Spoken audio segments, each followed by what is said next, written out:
আমাদের এই ভাষার মূল উদ্দেশ্য হচ্ছে কোরআনটা আমরা যাতে করে ভালো করে শিখতে পারি। সে যাত্রায় আমরা আলহামদুলিল্লাহ অনেক ভাই বোন একসাথে যুক্ত হয়েছি যে কোরআনটা যাতে আমরা ভালো করে বুঝতে পারি। তো সাধারণত আমরা যখন বলি যে কোরআনের ভাষা বা আরবি ভাষা বলি, এটার মধ্যে আপনারা হয়তো শুরুতেই শুনতে একটু আপনাদের কানে লেগেছে একটা জিনিস, যে কোরআনের ভাষা মানে কি। কোরআনের ভাষা একটা জিনিস, আর হচ্ছে সাধারণ আরবি ভাষা একটা জিনিস। এই দুটা জিনিস হয়তো আপনাদের কানে লেগেছে।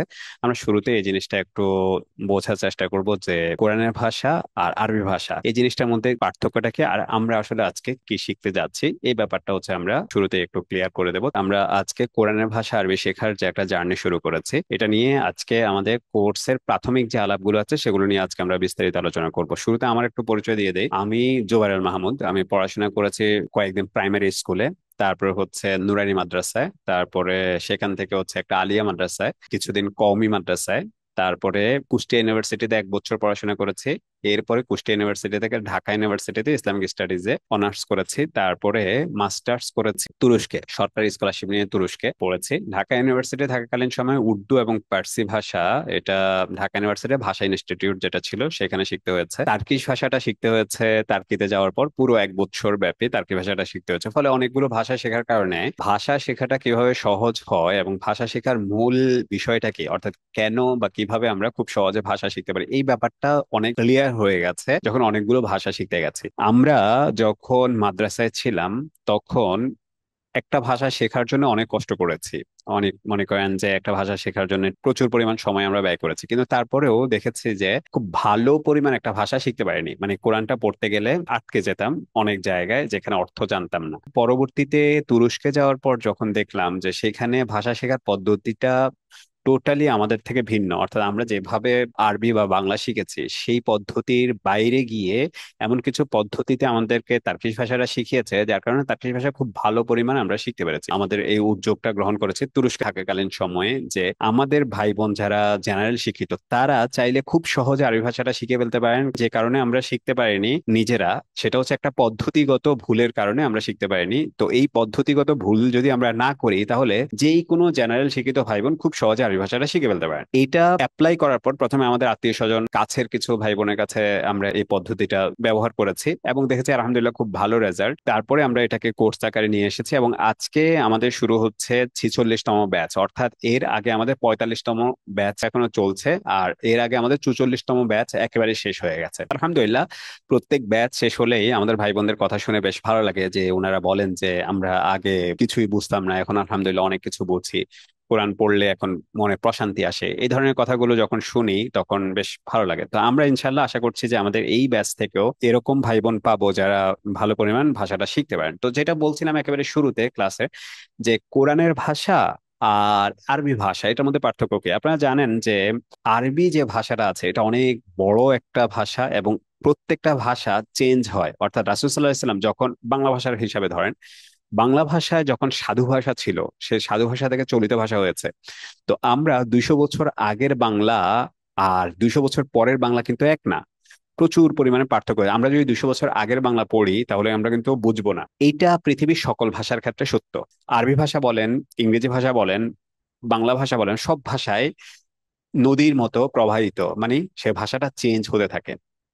আমি যদি কয়েকটা উদাহরণ দিই আপনাদেরকে, রাসূল সাল্লাল্লাহু আলাইহি সাল্লামের সময় একটা শব্দ যেই ভাষায় বা যেই অর্থে ব্যবহৃত হতো রাসূল সাল্লাল্লাহু আলাইহি সাল্লামের পরে সেই শব্দটা সেই অর্থে ব্যবহৃত হয় না। যেমন মনে করেন একটা শব্দ হচ্ছে লাবানুন। লাবানুন কোরআনে একটা শব্দ, এটার অর্থ হচ্ছে দুধ। হ্যাঁ, বিভিন্ন পশুর দুধ। তো এখন যদি আপনারা যান, লাবানুন শব্দটা কিন্তু এখন আর দুধ হিসাবে আপনারা যারা ওমরায় যান বা হজে যান তারা শুনবেন দেখবেন যে লাবানুন শব্দটা এখন আর দুধ হিসাবে ব্যবহার হয় না। এখন লাবান মানে হচ্ছে টক দই। মানে আমরা যে দই খাই সাধারণত, আমাদের বাংলাদেশে মিষ্টি দই, কিন্তু আরব বিশ্বগুলোতে বা তুরস্কে তুরস্কে আহ চিনি দেওয়া হয় না টক দধিতে। তো সেজন্য এটাকে আমরা টক দই বলি। তো এটাকে এখন হচ্ছে লাবান বলে। তাহলে দেখেন, রাসূল সাল্লাল্লাহু আলাইহি সাল্লামের সময় এটা ছিল দুধ। হাদিসগুলোতে লাবান শব্দের অর্থ হচ্ছে দুধ, আর লাবান শব্দটা এখন হয়ে গেছে দই। আচ্ছা, এখন তাহলে দুধকে তারা কি বলে, তারা বলে হালিব। দুধকে এখন তারা হালিব বলে, মানে হচ্ছে এটা অন্য একটা শব্দে চলে গেছে তারা। এটা গেলো একটা উদাহরণ। তারপরে আসেন মনে করেন যে মুক্তি। হ্যাঁ, মুক্তি শব্দটা বা নাজাত, এই শব্দটা আপনারা দেখবেন যে কোরআনে নাজাতের জন্য বা মুক্তির জন্য বা স্বাধীনতার জন্য অনেকগুলো শব্দ ব্যবহার, বা সফলতার জন্য অনেকগুলো শব্দ ব্যবহার করা হয়েছে। কি কি? যেমন একটা হচ্ছে নাজাত, একটা হচ্ছে ফৌজ, একটা হচ্ছে ফাল্লাহ বা ফালাহ। এখন দেখেন, নাজাত শব্দটা সাধারণত কোরআনে ব্যবহার হয়েছে দুনিয়াবি নাজাতের জন্য। যেমন মনে করেন যে মুসা আলাহিসাল্লামের কাছ থেকে ফেরাউন আহ ফেরাউনের কাছ থেকে মুসা আলাইহিসসালাম মুক্তি পেয়েছেন, তাহলে এই ক্ষেত্রে নাজাত শব্দটা ব্যবহার করা হয়েছে।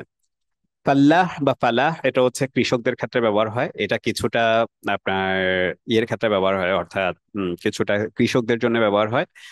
দুনিয়াতে মনে করেন 50% ফালাহ শব্দটা ব্যবহার হয়, আবার মুফলিহুন এই জাতীয় শব্দগুলো এটা হচ্ছে আখিরাতের জন্য হলো 50%, এরকম ফালাহ বা মুফলিহুন শব্দটা। তারপরে হচ্ছে মনে করেন ফাউজুন শব্দটা। ফাউজুন শব্দটা নর্মালি কোরআনে 100-তে 100 হচ্ছে আখিরাতের সফলতার জন্য ব্যবহার করা হয়েছে। কিন্তু এখন যদি আপনি বিভিন্ন ফুটবল বা বিভিন্ন প্রতিযোগিতা, আরবি প্রতিযোগিতার মধ্যে দেখেন, তাহলে দেখবেন যে প্রচুর পরিমাণ ফাজা বা ফাউজ শব্দটা ব্যবহার হচ্ছে। মানে মনে করেন একজনে ফুটবলে জিতে গেল বা গোল করলো, তাহলে ফাউজুন শব্দটা ব্যবহার করা হয়। মানে এখন যে অর্থে ব্যবহার করা হয়, তখন আসলে রাসূলুল্লাহ সাল্লাল্লাহু আলাইহি ওয়াসাল্লামের কোরআনে, মানে কোরআনে এবং রাসূলুল্লাহ সাল্লাল্লাহু আলাইহি ওয়াসাল্লামের হাদিসে আসলে সেই অর্থে ব্যবহার হয়নি। এরকম আমি প্রচুর উদাহরণ দিতে পারবো যে শব্দগুলো কোরআনে এক অর্থে ব্যবহার হয়েছে, পরবর্তীতে আরেক অর্থে ব্যবহার হয়েছে। অথবা এরকম প্রচুর শব্দ আছে বর্তমানে আপনার, এটা তো হচ্ছে বর্তমান শুদ্ধ আরবির কথা বলছি। আর যদি চলিত আরবি বা লোকাল আরবির কথা বলেন, তাহলে তো আর কোনো কথাই না, তাহলে একেবারে মিল না। শুদ্ধ আরবির মধ্যেও হচ্ছে এই ধরনের পার্থক্য। আর বর্তমান যদি আমি আঞ্চলিক আরবির কথা বলি, তাহলে আঞ্চলিক আরবিটা আলাদা একটা ভাষাই পুরা, এটার সাথে একেবারে কোরআন হাদিসের শব্দ, উচ্চারণ কোনো কিছুর মিল নাই, একেবারে টোটালি ডিফারেন্ট একটা ভাষা। তো ফলে আমরা যখন আরবি ভাষা বলি, তখন এখানে এখন মদিনায় গেলে, মক্কায় গেলে বা মিশরে গেলে যে আরবিটা বলে, সেই আরবির সাথে কিন্তু কোরআনের শব্দগুলোর কোনো মিল নাই। খুব কদাচিৎ একটা দুইটা ওয়ার্ড আপনারা পাবেন, আমি একটু পরে দেখাবো আপনার যে পার্থক্যটা কি। এখন এই জন্য আমরা মূলত এই কোর্সটার নাম আমরা করেছি কোরআনের ভাষা আরবি। মানে এটা আসলে অন্য আরবি না, এটা হচ্ছে কোরআনের ভাষা আরবি। এই আরবিটা যদি আমরা শিখতে পারি, তাহলে কোরআন এবং হাদিসটা আমরা বুঝতে পারবো। তো সেই জন্য এটার নাম আমরা দিয়েছি কোরআনের ভাষা আরবি। তো আশা করি এই যে নাম এবং এই জার্নি, এটাতে আপনারা সকলকে আমরা একসাথে পাবো, এবং একসাথে আমরা এই জার্নি বা এই পথ চলাটা আমাদের একসাথে হবে ইনশাল্লাহ, এই অনুরোধ আপনাদের প্রতি থাকলো। এবার আসি আমরা ধীরে ধীরে আমাদের প্রাথমিক কিছু আলাপে আমরা প্রবেশ করি।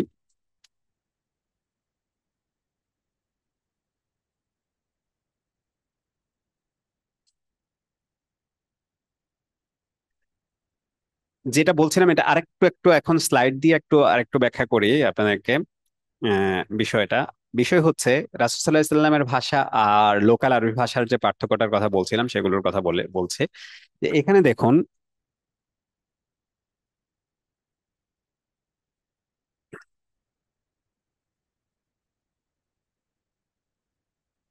ওকে, এখানে দেখুন রাসূল সাল্লাল্লাহু আলাইহি সাল্লামের জন্মেও আর জন্মের পূর্বেও আরবি ভাষাটা খুব প্রসিদ্ধ ভাষা ছিল। আপনারা জানেন যে আমাদের ভাষা খুব অল্প কয়েকদিন হয়েছে, আমাদের ভাষা জন্ম হয়েছে বাংলা ভাষা, কিন্তু রাসূল সাল্লাল্লাহু আলাইহি সাল্লামের ভাষা, রাসূল সাল্লাল্লাহু আলাইহি সাল্লামের জন্মের আগেও আরবি ভাষাটা এত বেশি প্রসিদ্ধ ছিল যে এটা কাবা শরীফের মধ্যে এই ভাষার কবিতা দিয়ে প্রতিযোগিতা হতো। তার মানে খুব সমৃদ্ধ ছিল। কিন্তু ব্যাপার হচ্ছে, মজার ব্যাপার হচ্ছে, রাসূল সাল্লাল্লাহু আলাইহি সাল্লামের জন্মের আগে এমন অনেক শব্দ ব্যবহার হয়েছে যেটা রাসূল সাল্লাল্লাহু আলাইহি সাল্লাম নিজে অথবা হচ্ছে কোরআনের মধ্যে ব্যবহার হয় নাই। তার মানে ওই শব্দগুলো আমাদের এখনই শিখতে হবে না কোরআন বোঝার জন্য। আবার রাসূল সাল্লাল্লাহু আলাইহি সাল্লামের জন্মের, রাসূল সাল্লাল্লাহু আলাইহি সাল্লামের ওফাতের পরে আহ এই যে লম্বা একটা সময়, গত 1400-1500 বছর, এখানে প্রচুর শব্দ নতুন করে যুক্ত হয়েছে এবং অনেক শব্দ চেঞ্জ হয়ে গেছে, অর্থগত চেঞ্জ হয়ে গেছে, যেগুলো কোরআনে নন নাই, হাদিসেও নাই। তাহলে আমরা যখন আরবি ভাষা পদ্ধতিগত ভুল যেটা বলেছিলাম, আমরা যখন আরবি ভাষা শিখতে যাই, তখন এমন সব শব্দ আমরা শিখি যে শব্দগুলো কোরআনেও নাই, হাদিসেও নাই। হ্যাঁ, এই শব্দগুলো আমাদের নর্মাল আরবি ভাষায় বা মদিনা মক্কা মদিনায় ব্যবহৃত হয় কথার মধ্যে, কিন্তু সেগুলো কোরআনেও নাই, হাদিসেও নাই। তো ফলে যেটা হয় সেটা হচ্ছে অনেক দিন আমরা আরবি ভাষা শেখার পরেও খুব ভালো কোরআন আমরা বুঝতে পারি না। তো সেজন্য আমরা রাসূল সাল্লাল্লাহু আলাইহি সাল্লামের ওফাতের পরের যে ভাষাটা আছে সেটা, এবং রাসূল সাল্লাল্লাহু আলাইহি সাল্লামের জন্মের পূর্বে যে ভাষাটা আছে, যে শব্দগুলো আছে, যা যা কিছু আছে, সেগুলোকে আপাতত বাদ দিয়ে আমরা আপাতত খুব ফোকাসে যেতে চাই যে আমরা শুধুমাত্র রাসূল সাল্লাল্লাহু আলাইহি সাল্লামের ভাষা এবং কোরআনের ভাষা, যে এই ভাষায় কোরআন নাজিল হয়েছে, শুধুমাত্র সেটা প্রথমে আমরা বুঝতে চাই। তারপরে আমাদের সময় যখন হবে ইনশাল্লাহ, আমাদের আরো সময় হলে তখন আমরা আরবি ভাষাটাকে আরো বিস্তৃতভাবে শিখবো। আহ সেটা হচ্ছে আমাদের ইচ্ছা। এজন্য আমরা কিছু কৌশল, এমন কিছু কৌশল ব্যবহার করব যার কারণে কোরআনটা ইনশাল্লাহ খুব অল্প সময়ে আমরা শিখতে পারবো। এখানে অনেকগুলো উদাহরণ দিয়েছি, কিছু উদাহরণ তো আমি একটু আগে ক্লাসে শুরু মানে বলে দিয়েছি, আর এখানে উদাহরণ দিচ্ছি না। এখানে অনেকগুলো উদাহরণ আছে, আপনারা সেটা দেখে নিতে পারবেন যে রাসূলুল্লাহ সাল্লাল্লাহু আলাইহি ওয়াসাল্লামের ভাষা আর বর্তমান ভাষার মধ্যে পার্থক্য কি। একটা উদাহরণ জাস্ট এখানে দেই, দেখেন। যেমন মনে করেন রাসূলুল্লাহ সাল্লাল্লাহু আলাইহি ওয়াসাল্লামের ভাষায় বা শুদ্ধ ভাষায় আরবিতে বলা হয় আহ যেমন হচ্ছে মনে করেন যে উরিদু, উরিদু অর্থ হচ্ছে আমি চাই। সহজ একটা শব্দ বললাম, উরিদু আমি চাই। তো বর্তমান যে আপনি মনে করেন ওমরা করতে গেলেন বা হজ করতে গেলেন, তখন আপনি বললেন যে আমি একটা পানি চাই বা কিছু, তখন আপনি বললেন আবগা, মানে আমি চাই, হ্যাঁ। তো দেখেন শব্দটা পুরোপুরি চেঞ্জ হয়ে গেছে। তো এরকম আরো অনেক শব্দ আপনারা দেখবেন যে পুরোপুরি চেঞ্জ হয়ে গেছে। খুব অল্প কিছু শব্দ রাসূলুল্লাহ সাল্লাল্লাহু আলাইহি সাল্লামের সময়কার এবং বর্তমান সময়কার মিল আছে। আর সেজন্যই আমরা এই ভাষাটার নাম কোরআনের ভাষা আরবি দিয়েছি। এখন প্রশ্ন হচ্ছে যে কোরআনের ভাষা আরবিটা কি কঠিন কিনা। এটা একটা গুরুত্বপূর্ণ প্রশ্ন, কারণ আমাদের এখানে যারা যুক্ত হয়েছেন মোটামুটি সবাই হচ্ছে প্রফেশনালি খুবই ব্যস্ত। কেউ হচ্ছেন গৃহিণী, ডক্টর, ইঞ্জিনিয়ার আছেন এখানে। এখানে যারা যারা যুক্ত আছেন সবাই আলহামদুলিল্লাহ নিজের নিজের জায়গায় খুবই প্রতিষ্ঠিত। এখন উনাদের জন্য ভাষাটা শেখা কি কঠিন হবে কিনা, এটা হচ্ছে আর কি বিষয়। সেটা আমরা এখন একটু কয়েকভাবে যাচাই করব যে ভাষাটা আসলে আমাদের জন্য কঠিন হবে কিনা। প্রথমে আসেন, আমরা মুসলিম হিসাবে, এখানে আমরা যারা যুক্ত আছি সবাই মুসলিম আলহামদুলিল্লাহ। মুসলিম হিসাবে কোরআনের প্রত্যেকটা কথা আমাদের বিশ্বাস করা হচ্ছে জরুরি। তো আমরা যদি কোনো ধরনের যুক্তি বা কোনো ধরনের পরিসংখ্যান যদি আমরা নাও দেখি, শুধুমাত্র একটা আয়াতের কারণে আমাদেরকে বিশ্বাস করা জরুরি যে আল্লাহ কোরআনকে সহজ করে নাজিল করেছেন, ফলে এটা আমাদের জন্য সহজ। এটা আর কি কোনো ধরনের, আমরা একটু পরে পরিসংখ্যান দেখাবো, একটু পরে আমরা উম যৌক্তিকভাবে দেখাবো যে কেন আরবি কোরআনের ভাষাটা সহজ। আমি আরবি ভাষা বলছি না, বারবার কোরআনের ভাষা বলছি। কেন কোরআন ভাষাটা সহজ সেটা আমরা পরিসংখ্যানের, বিভিন্ন পরিসংখ্যানের মাধ্যমে দেখাবো। কিন্তু তার আগে যে আয়াতটা এখন আমরা আমাদের দেখতে পাচ্ছি সেটা হচ্ছে যে আল্লাহ তাআলা কোরআনটাকে সহজ করেছেন। ওয়ালাকাদ ইয়াসসারনাল কোরআনা লিযিকরি ফাহাল মিন মুদ্দাকির, মানে হচ্ছে আমি কোরআনকে সহজ করে দিয়েছি, কোনো চিন্তাশীল আছে কিনা। তো এখান থেকে আমরা আসলে বুঝতে পারি যে কোরআন যে সহজ এটা বিশ্বাস করা আমাদের একটা ইমানি দায়িত্ব বটে। তো এই কারণে আমরা কোনো যুক্তি না পারলেও আমরা এই আয়াতের উপর ইমান ইনশাল্লাহ আনবো। তারপরে হচ্ছে এখন আমরা একটা পরিসংখ্যানগত ব্যাপার দেখাই যে কোরআনটা আসলে আহ সহজ কিনা, এটার পরিসংখ্যানগত বিষয়গুলো একটু আপনাদের দেখাই। প্রথমত হচ্ছে কোরআনে শব্দ আছে 77,337টা। কেউ কেউ বলেন এটার বেশি, কেউ কেউ বলেন কম। কারণ হচ্ছে কেউ কেউ দেখা যায় যে মনে করেন ইয়াকা একটা শব্দ সূরা ফাতিহার মধ্যে আমরা পড়ি, তো এটা যেহেতু একসাথে, কেউ কেউ বলেন যে এটা দুইটা মিলে একটা শব্দ, কেউ কেউ বলেন এটা দুইটা শব্দ, তো ফলে এটা সংখ্যাটা কিছু কম বেশি হতে পারে। কিন্তু যাই হোক, সেটা 77 থেকে 78 হাজারের মধ্যে ধরে নিলাম আমরা যে এটা 78 হাজার শব্দ। আচ্ছা, আপনাদের যদি কোনো প্রশ্ন থাকে একটু লিখে জানান, আমরা ইনশাল্লাহ আপনাদের প্রশ্নগুলোর উত্তর দেবো। দেলোয়ার ভাইয়া বলেছেন যে আমরা কি আপনাকে আমরা কি এই যে প্রেজেন্টেশনটা আছে এটা কি শেয়ার করব কিনা। হ্যাঁ, ক্লাস শেষে আমরা আপনাদেরকে এই ধরনের যত আমাদের প্রেজেন্টেশন আরো যা যা কিছু আছে সবকিছু আপনাদেরকে আপনাদের হোয়াটসঅ্যাপ গ্রুপে দিয়ে দেবেন ইনশাল্লাহ। ওকে, এখন যেটা আমরা বলছিলাম যে কোরআনের শব্দ হচ্ছে 78 হাজার। তো 78 হাজার শব্দটা কিরকম আমি একটু যদি আপনাদেরকে দেখাই যে কোন ভাবে হিসাব করলে 78 হাজার হয়। মনে করেন আমি এখানে কয়টা শব্দ আছে দেখেন। এই বি এক, ইসমে দুই, আল্লাহ তিন, রহমান চার, রাহিম পাঁচ, আলহামদু ছয়, আল্লাহ সাত, রব আট, আলামিন নয়, রহমান 10, রাহিম 11। এইভাবে যদি আমি হিসাব করি তাহলে কোরআনের শব্দ হচ্ছে মনে করেন 78 হাজার। 78 হাজার, ওকে। মোটামুটি দেখতে গেলে অনেক বেশি শব্দই মনে হয়। এবার আসি, যদি আমরা যদি আমরা দেখেন এখানে, যদি আমরা ইউনিক শব্দগুলো ধরি, মনে করেন আল্লাহ একটু আগে আমরা দেখলাম কয়বার, এখানে একবার, এখানে একবার, দুইবার। রহমান দেখেন এখানে একবার, এখানে একবার, দুইবার। রাহিম এখানে একবার, এখানে একবার, দুইবার। তো এই যে দুইবার ওয়ালা শব্দগুলো, বা মনে করেন এখানে সিরাত একবার, ইয়াকা এখানে একবার, এইখানে একবার। তারপর হচ্ছে দিন, এখানে সিরাত এখানে একবার, এখানে একবার। তারপর হচ্ছে আলাইহিম এখানে একবার, এখানে একবার। আমি যদি এখানে দুইবার আসা শব্দগুলো দেখাই আপনাদেরকে, প্রত্যেক এখানে যে যে ওয়ার্ডগুলো কালার দেখছেন প্রত্যেকটা হচ্ছে দুইবার। তো আমরা যদি এই দুইবার আসা শব্দগুলোকে একবার গণনা করি, মানে হচ্ছে এক, দুই, তিন, চার, পাঁচ, কালার ওয়ালা গুলোকে শুধু একবারে গুনবো। এখন ছয়, এটাকে আর গুনবো না।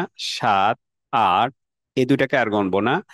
নয়, এইভাবে যদি আমি গণনা করি, তাহলে পুরো কোরআন শরীফে শব্দ হচ্ছে মাত্র 5155টা। খেয়াল করেন কোথায় 78,000 শব্দ, সেখান থেকে একবার একবার গণনা করার কারণে শব্দ সংখ্যা নেমে দাঁড়াচ্ছে মাত্র 5100।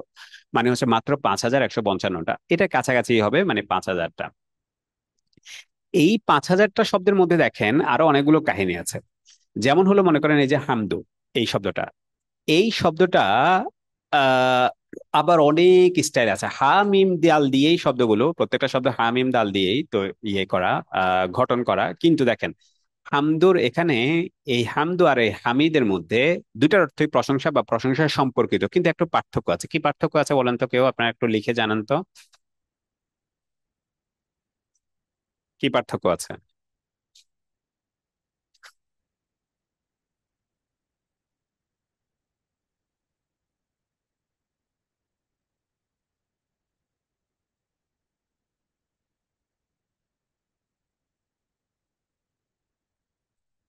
হ্যাঁ, দ্বিতীয় অক্ষরের মধ্যে পার্থক্যটা কি? প্রথম অক্ষর আর দ্বিতীয়, মানে প্রথম শব্দ আর দ্বিতীয় শব্দের মধ্যে পার্থক্যটা কি? সবাই একটু লেখার চেষ্টা করেন।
আচ্ছা, এখানে দেখেন প্রত্যেকটা শব্দের মধ্যে, হ্যাঁ অনেক শুক্রিয়া, আলহামদুলিল্লাহ। অনেকে বলছেন যে কিছু শোনা যাচ্ছে না, সাউন্ডটা অফ ছিল, আমি খেয়াল করিনি। যেটা বলছিলাম যে এখানে প্রত্যেকটা শব্দের মধ্যে হা মিম দাল আছে কিনা এটা একটু চেক করেন, এবং চেক করে আমাকে একটু জানান যে প্রত্যেকটা শব্দের মধ্যে হা মিম দাল আছে কিনা, এটা একটু চেক করেন দয়া করে।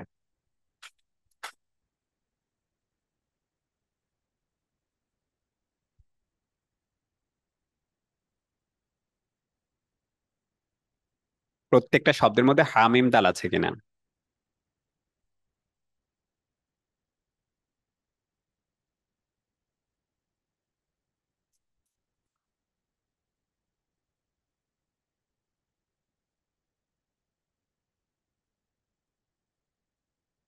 এখন দেখেন আমরা শব্দের হিসাব করছিলাম কি, আমি যদি একটু আগে যাই আবার, যে আমরা যদি 5100 শব্দ হচ্ছে, যদি আমরা একবার আসা শব্দ দুইবার তিনবার বা 1000 বার আসা শব্দগুলোকে যদি আমরা একবার করে গণনা করি তাহলে 5000 শব্দ। কিন্তু আপনি হামদ শব্দটা, এই যে 5000 শব্দ, এটা কিভাবে আমরা গণেছি দেখেন। হামদকে একটা ধরেছি, যদিও হামদ 43 বার আসছে, হামিদকে 17 বার আসছে, একবার ধরেছি। এইভাবে ধরলে হলো 5000 বার। মানে প্রত্যেকটা ওয়ার্ডকে আমি একবার একবার করে গণনা করলে হলো 5000 বার। আর এখানে যেহেতু প্রত্যেকটা হামিম দাল দিয়ে এবং প্রত্যেকটা প্রশংসা সম্পর্কিত, যদি আমি হামিম দালওয়ালা শব্দগুলো সবগুলোকে একবার গণনা করি, খেয়াল করেন, আমি যদি হামদকে একবার গণনা করি, হামিদকে একবার গণনা করি, মোহাম্মদকে একবার গণনা করি, মাহমুদকে একবার গণনা করি, আহমদকে একবার গণনা করি, হামেদকে একবার গণনা করি, ইউহমাদুকে একবার গণনা করি, তাহলে শব্দ হচ্ছে 5000টা। কিন্তু যেহেতু সবগুলোই হামিম দাল দিয়ে গঠিত আলহামদু শব্দটার মধ্যে, সবগুলোকে যদি আমি একবার মাত্র হিসাব করি তাহলে শব্দ আরো কম, মাত্র 1250টা শব্দ। মানে এরকম হামিম দালওয়ালা 1250টা ওয়ার্ড শিখলে ওইগুলো সম্পর্কিত, মানে ওগুলোর কান, মানে একটার মধ্যে একটা জিনিস বেশি, আরেকটার মধ্যে আরেকটা জিনিস বেশি, এরকম আর কি। এটা যদি আমি বাদ দেই তাহলে শব্দ আরো কম, আমাদের শব্দ শিখতে হবে মূলত আরো অনেক কম, মানে মাত্র আমাদের 1200 শব্দ শিখতে হবে। তো আমি ধরে নেই যে অনেকে বলেন যে ভাইয়া কাছাকাছি হলেও তো একটু পার্থক্য আছে, মোহাম্মদ, আহমাদ, তারপর হচ্ছে মাহমুদ, হামেদ, এগুলো তো একটু পার্থক্য আছে। ঠিক আছে, পার্থক্য যেহেতু আছে, আমরা এটাকে ধরে নিলাম হচ্ছে 5000 শব্দ। এই 5000 শব্দের মধ্যে আবার কিছু আছে, মনে করেন এরকম, খুব মজার একটা ব্যাপার দেখেন। হামদ, এটা হচ্ছে, এই যে এখান থেকে এখান পর্যন্ত যতগুলো শব্দ দেখতে পাচ্ছেন এটা হচ্ছে নাউন ফর্ম, বা এটা হচ্ছে বিশেষ্য। আর এই যে শব্দটা দেখছেন এটা হচ্ছে ভার্ব। মানে একই শব্দ দেখা যায় যে একবার ভার্বেও আছে, একবার ক্রিয়াপদেও আছে, একবার অক্রিয়াপদেও আছে, একবার নাউনে আছে, একবার সেটা হলো আপনার ভার্বেও আছে, দুই জায়গায় আছে। তো অন্তত এখানে আমি প্রত্যেকটাকে একবার একবার করে গণনা করলাম, কিন্তু এই এই দুইটার ক্ষেত্রে আমি যদি একবার করে গণনা করি, অর্থাৎ ক্রিয়াপদ এবং অক্রিয়াপদ দুইটাকে যদি আমি মার্জ করে ফেলি বা দুইটাকে যদি এক করে ফেলি, তাহলে শব্দ হচ্ছে আমাদের মূলত 3500 শব্দ। অর্থাৎ 3500 শব্দ যদি আমরা শিখতে পারি তাহলে আমাদের শব্দগুলো শেখা খুব সহজ হয়ে যাবে। এখন আসি যে আপনার শব্দ, তো আমাদের 3500 শব্দ শিখতে হবে, এ ব্যাপারে নো ডাউট। 3500 শব্দ শিখলে আমরা কোরআনের সম্পূর্ণ সবগুলো শব্দ আমাদের শেখা হয়ে যাবে। এবার আসেন অন্য একটা প্রশ্ন আপনাদেরকে করি। কোরআনে কিছু শব্দ আছে, মনে করেন আমরা সাধারণত যদি বাজার থেকে একটা ডিকশনারি নেই, আমাদের এখানে ডিকশনারি এখন নাই। ও আচ্ছা, একটা কথা বলা হয়নি, সেটা হচ্ছে আমাদের এই কোর্স এবং আমাদের এই বই কিন্তু, বিশেষ করে আমাদের এই বইটা, এটা বেস্ট সেলার বই হয়েছে, যার কারণে রকমারি থেকে আমরা 2টা পুরস্কার পেয়েছি এই বইয়ের উপর, 2টা পুরস্কার পেয়েছি। এটা বেস্ট সেলার বই, প্রায় 60,000 জন ভাই বোন আমাদের এই বইগুলো থেকে আরবি ভাষা শিখেছেন, আলহামদুলিল্লাহ। তো ইনশাল্লাহ আপনারাও শিখতে পারবেন। যেটা বলছিলাম যে আমাদের শব্দ শিখতে হবে 3500। এখন আসেন, 3500 শব্দের মধ্যে কিছু শব্দ আছে, যে আমি যদি আপনাদেরকে আমাদের বইটা দেখাই, যাদের কাছে বইটা আছে তারা একটু বইটা খুলবেন। দেখেন এখানে কিছু শব্দ আছে কোরআনে প্রচুর বার আসছে, যেমন সেটা হয়তো কোরআনে আমি যদি একটা শব্দ দেখাই আপনার, আচ্ছা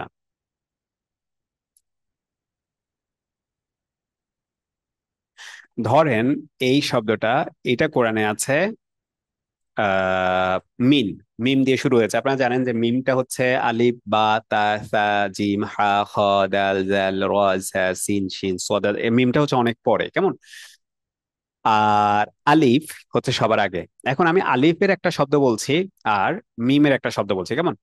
দেখেন এখানে মিম দিয়ে যে শব্দটা আসছে এটা কিন্তু পরের শেষের দিকে একটা শব্দ, কিন্তু মিনটা আমরা সবার আগে দিয়েছি। তো মিন দিয়ে যে শব্দটা আসছে, মিন অর্থ হচ্ছে থেকে।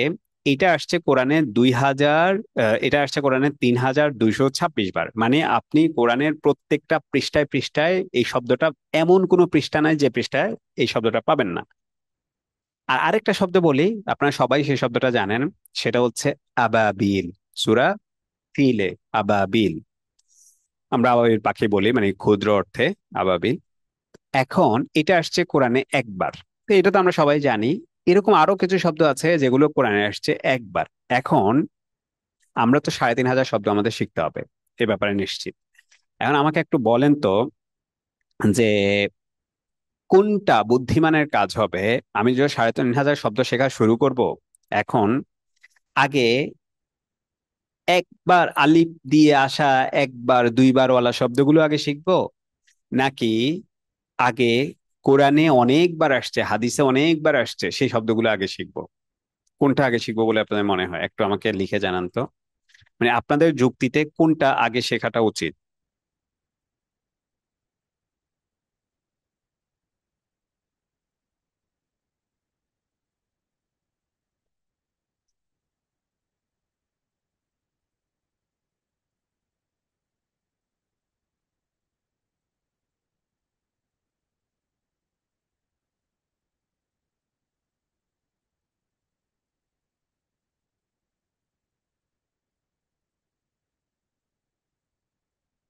প্রশ্নটা অনেকে বোঝেন নাই, সেজন্য আমি আরেকটু একটু ব্যাখ্যা করি।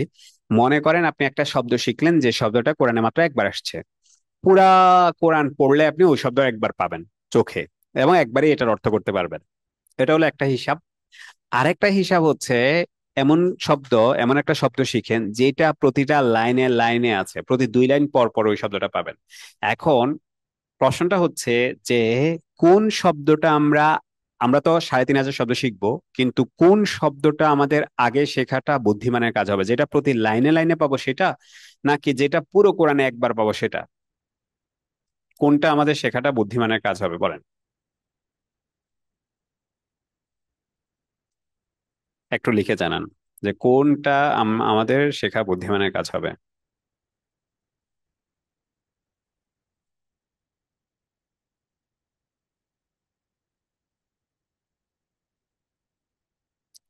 হ্যাঁ, মোটামুটি অনেকেই লিখেছেন যেটা অনেক বেশি বার আসছে সেই শব্দটা আমাদের শিখতে হবে, এই জন্য আমরা সেটা অনেক শিখছি। একজন ভাই বলেছেন যে পৃষ্ঠা নাম্বার বলে দিতে। এখন আমরা যে পৃষ্ঠা আছে সেটা হচ্ছে 120 নাম্বার পৃষ্ঠা। আর আমি যদি কখনো কোনো পৃষ্ঠা বলতে ভুলেও যাই, বলে দেবো ইনশাল্লাহ, ভুলেও যাই, তারপর আপনাদেরকে একটা টেকনিক শিখিয়ে দেই, মানে বলে দেই, যে যার কারণে আপনারা সহজে বুঝতে পারবেন যে শব্দটা মানে কত নাম্বার পৃষ্ঠায় আমি এই মুহূর্তে আছি। দেখেন এখানে দেখা যাচ্ছে যে আমি 120 নাম্বার পৃষ্ঠায় আছি। দেখতে পাচ্ছেন কি? একটু আমাকে জানান তো। আমি যখনই পৃষ্ঠা নাম্বার চেঞ্জ করব তখন এখানে দেখাবে, পৃষ্ঠা নাম্বারটাকে দেখতে পাচ্ছেন এখানে? খুব ছোট, হয়তো আপনারা 2 আঙ্গুল দিয়ে একটু বড় করে নিলে বড় হয়ে যাবে, কিন্তু এটা দেখা যাচ্ছে কিনা? ওকে, স্পষ্ট না, আমি বলে দেবো ইনশাল্লাহ। একটু আঙ্গুল দিয়ে আপনাদের স্ক্রিনটা বড় করে নিলে দেখতে পারবেন যে কত নম্বর পৃষ্ঠায় আমরা আছি। তাহলে আমাদের এই কোর্সের একটা বৈশিষ্ট্য হচ্ছে যে আমরা অনেকগুলো পদ্ধতি প্রয়োগ করব, যেই পদ্ধতির মধ্য দিয়ে ভাষাটা শেখা সহজ হয়ে যায়। আমরা যেই কথা বলছিলাম যে আরবি ভাষা শেখাটা কি বা কোরআনের ভাষা শেখাটা কি আমাদের জন্য কঠিন কিনা, কঠিন হবে কি হবে না, এই ব্যাপারটার উত্তর দিতে গিয়ে আমরা বলেছি যে আমরা এমন কিছু পদ্ধতি, একটা পদ্ধতি আপনাদেরকে দেখালাম যে কোন পদ্ধতিতে আমরা শিখব। এরকম আমরা অনেকগুলো পদ্ধতি অবলম্বন করব, ব্যাকরণের দিক থেকে, শব্দ শেখার দিক থেকে, যার কারণে ভাষাটা এত বেশি সহজ হবে আমাদের জন্য ইনশাল্লাহ, যে যেই কোনো জেনারেল ভাই বোন আপনারা যারা এখন যুক্ত হয়েছেন, যারা কখনোই আরবি ভাষা শিখেননি, তারাও ইনশাল্লাহ ভাষাটা শিখতে পারবেন। কেমন? এবার আসি আরো কয়েকটা পদ্ধতির কথা বলি, যেগুলো আমরা ফলো করব ইনশাল্লাহ। সেই পদ্ধতিগুলোর মাধ্যমে ভাষাটা আমাদের জন্য সহজে শেখা হবে। আরেকটা ব্যাপার আপনাদেরকে একটু বলি। ভাষা শেখা, ভাষাটা হচ্ছে যে কোনো পৃথিবীর যে কোনো ভাষা, এটা হচ্ছে জ্ঞানের আগের স্তর। মানে মনে করেন আপনি একটা বিল্ডিং করলেন, বিল্ডিং এর উপরের অংশ হচ্ছে জ্ঞান, উপরের অংশ হচ্ছে জ্ঞান, আর বিল্ডিং এর নিচে যে অংশটা আছে এটা হলো ভাষা। তো ভাষা হচ্ছে বিল্ডিং এর ফাউন্ডেশন বা জ্ঞানের ফাউন্ডেশন। এটা যত আপনার দৃঢ় হবে বা যত মজবুত হবে, আপনার জ্ঞানটা তত মজবুত হবে। এখন একটা জিনিস, সেটা হচ্ছে ভাষা শেখার জন্য, জ্ঞানের জন্য মেধা বা অন্যান্য কিছু দরকার হয়, কিন্তু ভাষা শেখার জন্য মেধা মোটেও দরকার হয় না, ভাষা শেখার জন্য দরকার হয় সময়। এই জিনিসটা কিভাবে বুঝবেন সেটা একটু বলি। আচ্ছা, মনে করেন একজন লোক আহ স্বাস্থ্যগতভাবে খুব ফিট হতে চায়, যে তিনি এমন ভাবে থাকতে চান যাতে ওনার ডায়াবেটিস না হয়। এখন এটার জন্য ওনার কি মেধা দরকার, নাকি ওনার নিয়মিত মানে সময় করে, সময় বের করে পরিশ্রম করা বা সময় বের করে ওনাকে দৌড়ানো, ব্যায়াম করা, এটা দরকার? মানে ওনার এখানে কোন জিনিসটা আসলে, মনে করেন একবার উঠাবো, একবার দৌড়াতে কি মেধা দরকার হয় নাকি সময়ের দরকার হয়? বা মনে করেন আমি ব্যায়াম করব, এটার জন্য কি মেধা দরকার হয় নাকি সময় দরকার হয়, কি দরকার হয়? অথবা একজন মানুষ মনে করেন খুব ফিট হতে চায়, তাহলে এটার জন্য কি দরকার হবে? মেধা দরকার হয় নাকি সময় দরকার হয়?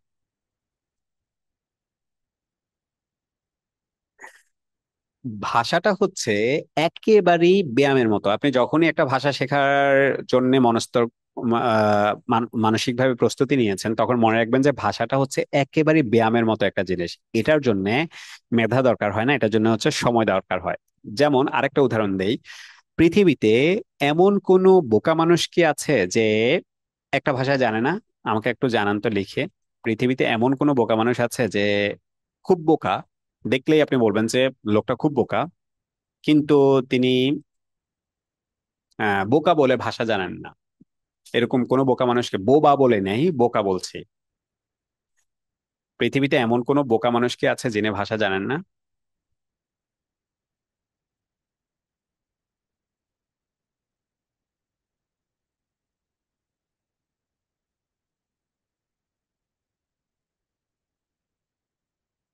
নাই। তার মানে ভাষা শেখার জন্য আসলে খুব বেশি জ্ঞানী হতে হয় না। ভাষা শেখার জন্য যে জিনিসটা দরকার হয় সেটা হচ্ছে সময়। যদি আমরা সময় দিতে পারি, তাহলে ইনশাল্লাহ ভাষাটা আমাদের শেখা সহজ হয়ে যাবে। আমরা আমাদের এই ক্লাস শেষে, আগামী ক্লাসে আমরা আপনাদেরকে হোয়াটসঅ্যাপে একটা লিঙ্ক দেব। লিঙ্কটা হচ্ছে এটা যে আমরা প্রতিদিন কত ঘন্টা, মানে হচ্ছে আমরা একটা রুটিন দেব। আপনারা এই রুটিনটা ফলো করবেন ইনশাল্লাহ। রুটিনটা হচ্ছে এটা, এই ধরনের কিছু প্রশ্ন আমরা আপনাদেরকে দেব প্রত্যেক ক্লাসে, আজকের ক্লাসের পর থেকে আগামী ক্লাসে, যে আমাদের পড়াগুলো আপনি কত ঘন্টা পড়েছেন, এই পড়াটা পড়েছেন কিনা, ওই ভিডিওটা দেখেছেন কিনা। এরকম একটা প্রত্যেক ক্লাসের শুরুতে আমরা এরকম একটা রুটিন দেব। আপনারা যেটা করবেন সেটা হচ্ছে প্রতিদিন কত ঘন্টা সময় দিচ্ছেন সেটা একটু লিখে ফেলবেন বইয়ে। এটা আমরা আজকেও এই জিনিসটা নেব, যে একটা ভাষা শেখার জন্য কত ঘন্টা সময় দেওয়া দরকার এবং আপনারা সবাই কত ঘন্টা সময় দিতে নিয়ত করছেন, সেটা আমি একটু পরে যাব। এবং তখন হচ্ছে আমাদের রুটিনের মধ্যে, মানে খাতার মধ্যে লিখে ফেলবেন যে প্রতিদিন কত ঘন্টা সময় দিচ্ছেন, এবং সেটা আবার আমাদের কাছে পরের ক্লাসে, মানে আগামী ক্লাসে সেটা আবার আমাদেরকে লিখে দিতে হবে। সেটা নিয়ে বিস্তারিত যাচ্ছে।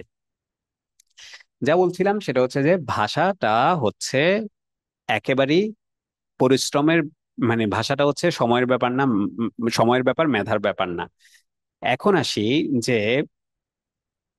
আপনার পৃথিবীর প্রত্যেকটা ভাষা শেখার জন্য, যেহেতু আমরা বুঝতে পারলাম যে ভাষা শেখার জন্য সময় দরকার হয়, মেধা না। এখন আমাদের আসলে নিয়ত করতে হবে যে আমরা কত সময়, যেহেতু সময় দরকার শুধুমাত্র, মানে ব্যাপারটা হচ্ছে খুব নর্মাল। আমরা শিশুদেরকে বলি না যে শিশুরা বোকা, তো একটা, বা আমরা বলি শিশুরা অবুঝ। হ্যাঁ, মানে তার বুঝ নাই। তো বুঝ না থাকা একটা মানুষও শুধুমাত্র কিছু শব্দ শুনে, শোনার মধ্য দিয়ে একটা ভাষা শিখে ফেলতে পারে।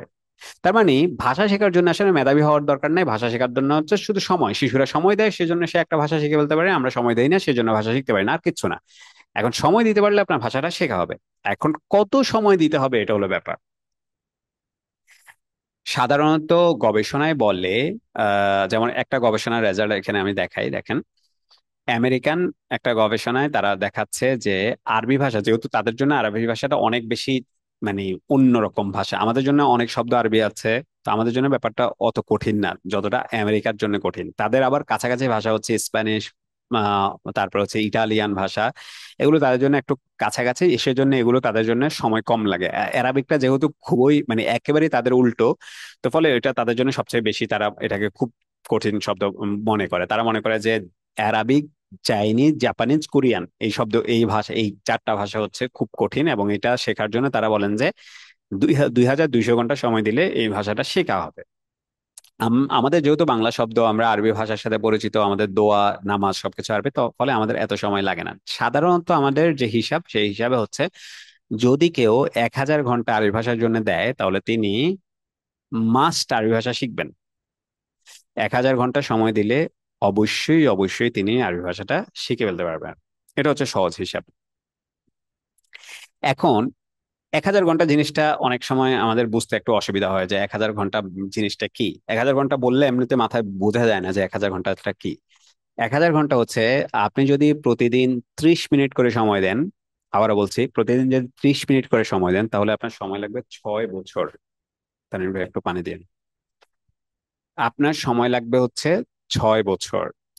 আপনি যদি প্রতিদিন 12 ঘন্টা করে সময় দেন, আপনার 1000 ঘন্টার জন্য আপনার সময় লাগবে 3 মাস, যেটা অসম্ভব। 12 ঘন্টা সময় আমাদের এই ব্যস্ত জীবনে দেওয়া অসম্ভব। আপনি যদি প্রতিদিন 6 ঘন্টা করে সময় দেন, আপনার সময় লাগবে 6 মাস। আপনি যদি মানে এটা হচ্ছে নর্মাল পদ্ধতিতে আপনি যদি আরবি ভাষা শেখেন তাহলে এই পরিমাণ টাইম আপনার লাগবে। আপনি যদি প্রতিদিন 1 ঘন্টা করে সময় দেন তাহলে নর্মাল পদ্ধতিতে আপনি আরবি ভাষা শিখতে আপনার সময় লাগবে 3 বছর। কেমন? কিন্তু আপনি যদি এই যে এখন আমরা যে কৌশলগুলো এখন এবং সামনে আজকের ক্লাসে আলোচনা করব, একটা মিনিট আমি একটু পানি খেয়ে নিই।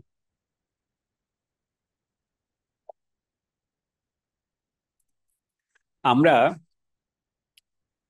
যে পদ্ধতিগুলো বলবো, সেই পদ্ধতিতে যদি আমরা আরবি ভাষা শিখি তাহলে আমাদের সময় লাগবে 200 থেকে সর্বোচ্চ 300 ঘন্টা। এটাকে আমরা আবার 4 ভাগ করি। প্রথম লেভেল, যে লেভেলটা আমরা ভর্তি হয়েছে এবং যে লেভেলে আজকে ক্লাস করা শুরু করেছি, এই লেভেলের জন্য আমাদের সময় লাগে 50 থেকে 70 ঘন্টা সময়। কেউ যদি 50 থেকে 70 ঘন্টা সময় দেন ইনশাল্লাহ তিনি আহ আরবি ভাষাটা বা কোরআন ভাষাটা খুব সহজে শিখতে পারবেন ইনশাল্লাহ। এখন আসি যে আমরা আসলে কোন পদ্ধতি অবলম্বন করি বা কিভাবে করি সেগুলো নিয়ে কথা বলবো ইনশাল্লাহ। যেমন মনে করেন যে আমরা একটা পদ্ধতি বললাম যে আমরা কোরআনের সবচেয়ে বেশি আসা শব্দগুলো সবার আগে শিখি। একটা পদ্ধতি হলো আমরা কোরআনের আহ যে নিয়মগুলো আছে, ব্যাকরণের নিয়মগুলো আছে, সেগুলো প্রচলিত পদ্ধতিতে না শিখে আমরা খুব শর্টকাট পদ্ধতিতে শিখি। যার কারণে দেখা যায় খুব অল্প কিছু নিয়ম শিখলে সবগুলো নিয়ম শেখা হয়ে যায়। এরকম একটা পদ্ধতিতে শিখি। আমরা মাত্র 20টা, লেভেল ওয়ানে মাত্র 20টা নিয়ম শিখি, যার কারণে ওই 20টা নিয়ম আবার হচ্ছে 1 মিনিট 1.5 মিনিট করে, আবার এই প্রত্যেকটা নিয়মের জন্য আমরা আবার ছোট ছোট ভিডিও করে দেই। তো ফলে ওই নিয়মগুলো শিখে ফেললে খুব সহজে শেখা হয়ে যায়। তারপর হচ্ছে আমরা প্রত্যেকটা শব্দ শিখি আয়াত দিয়ে। শব্দ শেখার 3টা পদ্ধতি আছে। মনে করেন আমি কোরআনের শব্দাবলী বইটা খুললাম, খুলে আহ মনে করেন পড়লাম নাজারা অর্থ দেখা, নাজার অর্থ দেখা, নাজার অর্থ দেখা, জাকার অর্থ দেখ, স্মরণ করা, জাকার অর্থ স্মরণ করা। এইভাবে পড়লে এটা শব্দগুলো দ্রুত শেখা যায়, কিন্তু দ্রুত আবার ভুলে যাই আমরা, এবং এটা বিরক্তিকর। আরেকটা আছে পদ্ধতিতে শেখা, সেটা হচ্ছে অনেকটা শিশুরা এই পদ্ধতিতে শেখে যে একটা শব্দ অনেক দিন আমি ওই শব্দ নিয়ে হয়তো খুব বেশি টেনশন করব না, বারবার আমি শুনবো, ইমাম সাহেবের কাছে শুনবো, নামাজে পড়বো, নানা ভাবে আমি শব্দটা শুনে শুনে এক সময় শব্দটা আমাদের শেখা হয়ে যাবে। এটার জন্য প্রচুর সময় লাগে। বাচ্চারা সাধারণত 3-4 বছর পরিমাণ শুনে জন্মের পর থেকে, তারপর 4 বছরে গিয়ে তারা ফুল কথাটা বলতে পারে। তাহলে তারা প্রায় 4 বছরের একটা শুধু ভাষা শেখার জার্নিটাই তাদের থাকে, অন্য কোনো কাজ তাদের থাকে না। তো সেজন্য এটা অনেক লং টাইম, বাচ্চারা প্রচুর টাইম দেয় ভাষা শেখার জন্য, কিন্তু তো এটাও আমাদের জন্য সম্ভব না। আমরা যে পদ্ধতিতে শিখবো সেটা হচ্ছে বিরক্তিকর পদ্ধতিও না, আবার বাচ্চাদের মতো একটা লং টাইম পদ্ধতিও না। এটা হচ্ছে প্রত্যেকটা শব্দ, শব্দের সাথে একটা বাক্য, একটা গল্প, এভাবে আমরা শব্দগুলো শিখবো যাতে ভাষাটা খুব সহজে শেখা হয়ে যায়। তো এটা হচ্ছে শব্দ শেখা, গ্রামার শেখা, কি পদ্ধতিতে শিখবো, আরো অনেকগুলো পদ্ধতি বলবো। যার কারণে আমাদের ভাষা শেখার পদ্ধতিতে যদি আপনি শব্দ শিখেন তাহলে আমাদের সর্বসাকুল্যে মোট 200 থেকে 300 ঘন্টা, আর প্রথম লেভেলের জন্য 50 থেকে 70 ঘন্টা সময় আমাদের দিতে হবে। মানে প্রতিদিন আহ কমপক্ষে 1 ঘন্টা সময়। 1 ঘন্টা সময় বলতে এখন যে ক্লাসটা আমরা বলছি বা আমি কথা বলছি আপনারা শুনছেন এটা না, অ্যাক্টিভলি 1 ঘন্টা। মানে হচ্ছে আপনি নিজে পড়ছেন, নিজে নিজেকে যাচাই করছেন, মানে পড়ছেন এবং নিজেকে যাচাই করছেন। এই অবস্থার প্রতিদিন এরকম করা অবস্থা 1 ঘন্টা, শুধু লেকচার শোনাটা 1 ঘন্টার মধ্যে এটা তো আপনি জাস্ট ঘুমাচ্ছেন বা আপনার মস্তিষ্ক তখন হচ্ছে ইনঅ্যাক্টিভ, ফ্যাসিভ থাকে। এরকম 1 ঘন্টা না। 1 ঘন্টা হচ্ছে আপনি একটা শব্দ বা একটা নিয়ম পড়ছেন, আর অথবা কুইজে অ্যান্সার করছেন, অথবা কোনোভাবে নিজেকে যাচাই করছেন। এই স্টাইলে 1 ঘন্টা থেকে 1.5 ঘন্টা সময় আমাদের প্রতিদিন যদি আমরা দেই আগামী 70 দিন, তাহলে ইনশাল্লাহ আমাদের প্রথম লেভেলটা খুব ভালো করে শেখা হবে এবং খুব ভালো করে আমরা শিখতে পারবো। তো আসেন এবার আমরা নিয়তটা করে ফেলি, যে প্রত্যেকটা কাজের জন্য নিয়ত জরুরি। আপনারা যাদের কাছে বই আছে, যাদের কাছে খাতা আছে, অবশ্যই সবাই খাতা খুব জরুরি। আমাদের প্রত্যেকটা নিয়ম লেখা খুব জরুরি। কারণ হচ্ছে কোরআনে প্রথম শব্দ হচ্ছে ইকরা। ইকরা বিইসমি রাব্বিকাল্লাযী খালাক। এরপরে একটা দুইটা আয়াত, ওই যে 5টা আয়াত প্রথমে নাজির হয়েছে, সেখানেই আল্লাজি আল্লামা বিল কলাম। তো যিনি কলম, কলম দিয়ে শিক্ষা দিয়েছেন, মানে কলম ছাড়া আসলে শেখা যাবে না। আমরা অনেকে মনে করি যে স্ক্রিনশট নিয়ে নিলে বা হচ্ছে শুধু পড়লেই একটা ভাষা শেখা যায়। শুধু পড়লে একটা ভাষা শেখা যায় না। আপনারা কিভাবে আরবিতে আর ল্যাপটপে বা ট্যাবে বা মোবাইলে লিখতে পারবেন সেটা আমরা ভিডিও দেবো আপনাদেরকে, সেখান থেকে ওটা লিখতে পারবেন। আর খাতায় হচ্ছে লিখবেন, নিয়মগুলো লিখবেন, শব্দগুলো লিখবেন। অনেকে বলেন যে আমি তো আরবি লিখতে পারি না। আরবি লেখার দরকার নাই, মানে লেখা শেখাটা জরুরি না। দেখেন আমাদের বাচ্চা, আমার মেয়ে যখন আমাকে বলে যে বাবা টেবিল লিখে দাও, তখন আমি কিন্তু টেবিল জীবনেও আঁকি নাই। কিন্তু তারপরে একটা টেবিলের দিকে তাকিয়ে টেবিলে কয়টা বায়া আছে, কয়টা কি আছে, এটা টেবিল যেরকম সেরকম আমি আঁকার চেষ্টা করি। ফলে সেটা মোটামুটি টেবিলের মতো হয়ে যায়। এখন আপনি মনে করেন যে আলিফ শব্দটা আপনি পারেন না, কিন্তু আপনি আলিফটা দেখেছেন যে আলিফটা এরকম, তাহলে আপনি এরকম উপর থেকে নিচে টান দিলেই সেটা আলিফ হয়ে যাবে। সাধারণত আরবি লেখার সময় মনে রাখবেন যে উপর থেকে এবং ডান দিক থেকে লেখে। আপনি যখন একটা অক্ষর মনে করেন জিম, এই শব্দটা আপনি জানেন না কিভাবে লিখতে হয়, তাহলে আপনি যেটা করবেন সেটা হচ্ছে উপর থেকে লিখবেন। এই শব্দটা উপর থেকে লিখবেন, উপর থেকে যেভাবে, যেমন এখান থেকে মাথা শুরু, এখানে মাথা শেষ, তাহলে এখান থেকে শুরু করবেন, এখান থেকে লিখবেন। অথবা যে দিক থেকেই লেখেন, এটা ডান দিক থেকে এবং উপর দিক থেকে মাথা যেখান থেকে শুরু হয়েছে সেখান থেকে, এরপরে মাথা যেখানে শেষ হয়েছে সেখানে লিখবেন। এই তিনটা নিয়ম। তিনটা নিয়ম কি কি? ডান দিক থেকে লিখবেন, উপর থেকে, প্রথম নিয়ম হচ্ছে উপর থেকে লিখবেন, ডান দিক থেকে লিখবেন, মাথা শুরু থেকে শুরু করবেন, মাথা শেষে গিয়ে শেষ করবেন। মানে ডান দিক এবং উপরের দিকে যে মাথা, ডান দিক এবং উপরের দিকে যে মাথা, সেই মাথাটা ধরে লেখা শুরু করবেন। এরপরে নিচের দিকে অথবা বাম দিকে যে মাথা গিয়ে শেষ হয়েছে সেখানে গিয়ে লেখাটা শেষ করবেন। এই পদ্ধতিতে যদি আপনি জাস্ট এই তিনটা পদ্ধতি যদি ফলো করেন, তাহলে আপনি আরবি অক্ষর লেখাটা আপনার জন্য কঠিন হবে না। তো সেটা খাতায় লেখেন, খাতায় যদি লিখতে না পারেন তাতেও কোনো সমস্যা নাই। আপনারা আপনার মোবাইলে বা ট্যাবে বা হচ্ছে কম্পিউটারে লিখতে পারবেন। কিভাবে সেটা সহজে লেখা যায় সেটা আমি দেখিয়ে দেবো ইনশাল্লাহ।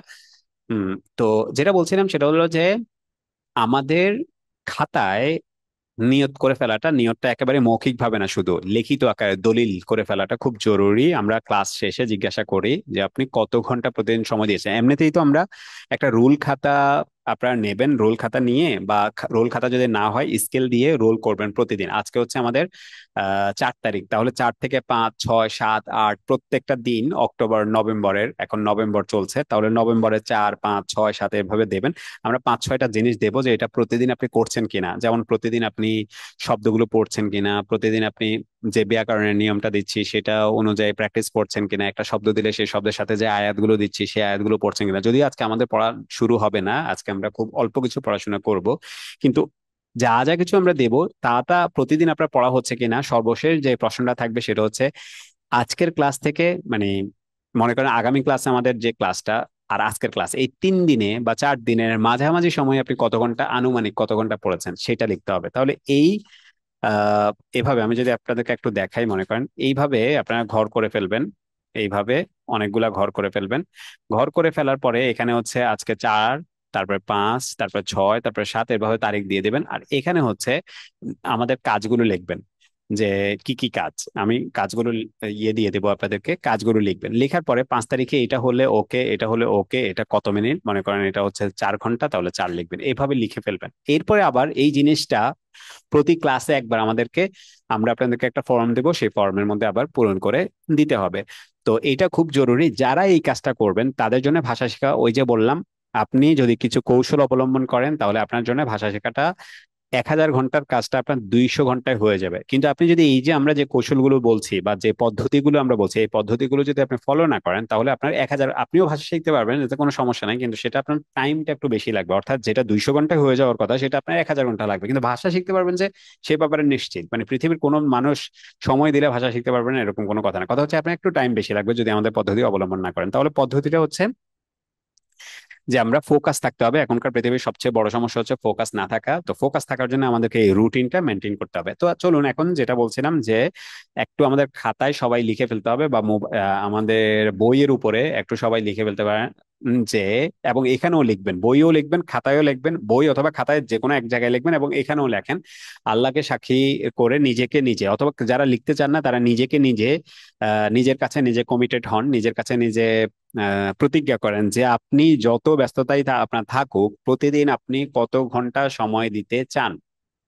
এটা একটু এখানে লিখে ফেলুন এবং আপনাদের খাতায় লিখে ফেলুন। আমি একটু চাই, দেখতে চাই যে আমাদের যে 65 জন ভাই বোন এখন আমাদের সামনে আছেন, সেই 65 জন ভাই বোনের কত ঘন্টা আমরা সময় দিতে চাই, এটা খুব জরুরি, কারণ নিয়তের উপর নির্ভর করে প্রত্যেকটা কাজ। আপনি যদি এখন নিয়ত করেন, ইনশাল্লাহ সেটা আপনাকে আল্লাহ তাআলা সেই জিনিসটা করে দেবেন। আপনি কত ঘন্টা সময় দিতে চান এই নিয়তটা যদি আপনি এখন করেন, আল্লাহ আপনার ব্রেইনকে, আমাদের ব্রেইনকে প্রস্তুত করে দেবেন তত সময় আমরা দেওয়ার জন্যে। তো এই জন্যে এটা একটু সবাই লেখেন।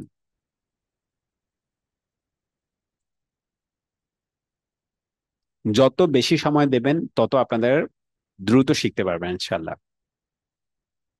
1 ঘন্টা হচ্ছে আমি বলছি মিনিমাম। তারপরে আপনারা যদি 1 ঘন্টা না দিতে পারেন, 30 মিনিট লিখতে পারেন, 10 মিনিট লিখতে পারেন। আর যদি বেশি দিতে পারেন, সেটা হচ্ছে আপনার ভাষাটা দ্রুত শিখতে পারবেন ইনশাল্লাহ।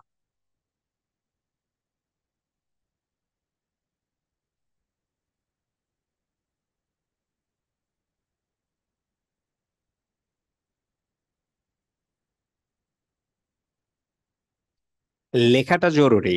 আপনাদের খাতায় বা বইতে বা কোনো এক জায়গায় নিজের কাছে নিজে এই ব্যাপারটা রেকর্ড রাখাটা জরুরি, যে আপনি কতক্ষণ সময় দিচ্ছেন, এটা রেকর্ড রাখাটা খুব জরুরি। একটু দয়া করে সবাই লিখে রাখুন, নিজের একটা খাতায় বা নিজের একটা বইতে একটু লিখে রাখুন যে কত ঘন্টা আপনি সময় দিতে চান।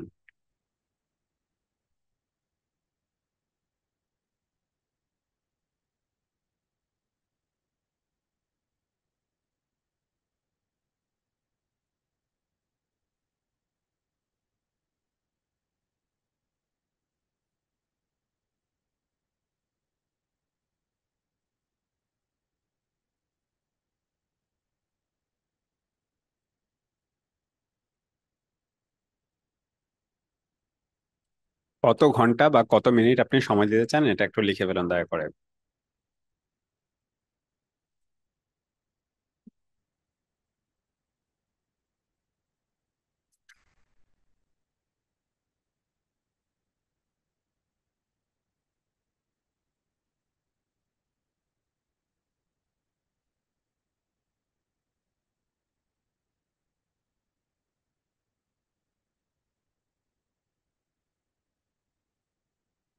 আচ্ছা, আলহামদুলিল্লাহ অনেকেই লিখেছেন। তবে আমাদের সামনে যখন আমরা আপনাদেরকে ফর্ম দেব, তখন হচ্ছে যতজন ভাই বোন যুক্ত থাকেন ততজনই লিখে দিতে হবে।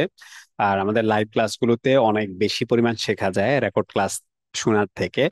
কারণ হচ্ছে লাইভ ক্লাসে আপনারা আমরা আজকের ক্লাসে কথা বলার জন্য খুব বেশি সুযোগ হয়তো পাবেন না, কিন্তু পরবর্তী ক্লাস থেকে আপনাদেরকে মুখে বলতে হবে এবং লিখতে হবে আমরা যে নিয়মগুলো বলবো বা যা কিছু। তো সেজন্য পরবর্তী ক্লাসগুলোতে লাইভ ক্লাসে অবশ্যই যুক্ত থাকবেন, কারণ হচ্ছে মানে রেকর্ড ক্লাস শোনার থেকে লাইভ ক্লাস অনেক বেশি উপকারী, বা অনেক বেশি আপনি উপকার পাবেন ইনশাল্লাহ। ঠিক আছে, আলহামদুলিল্লাহ অনেকেই লিখেছেন যে কতক্ষণ সময় দিতে চান।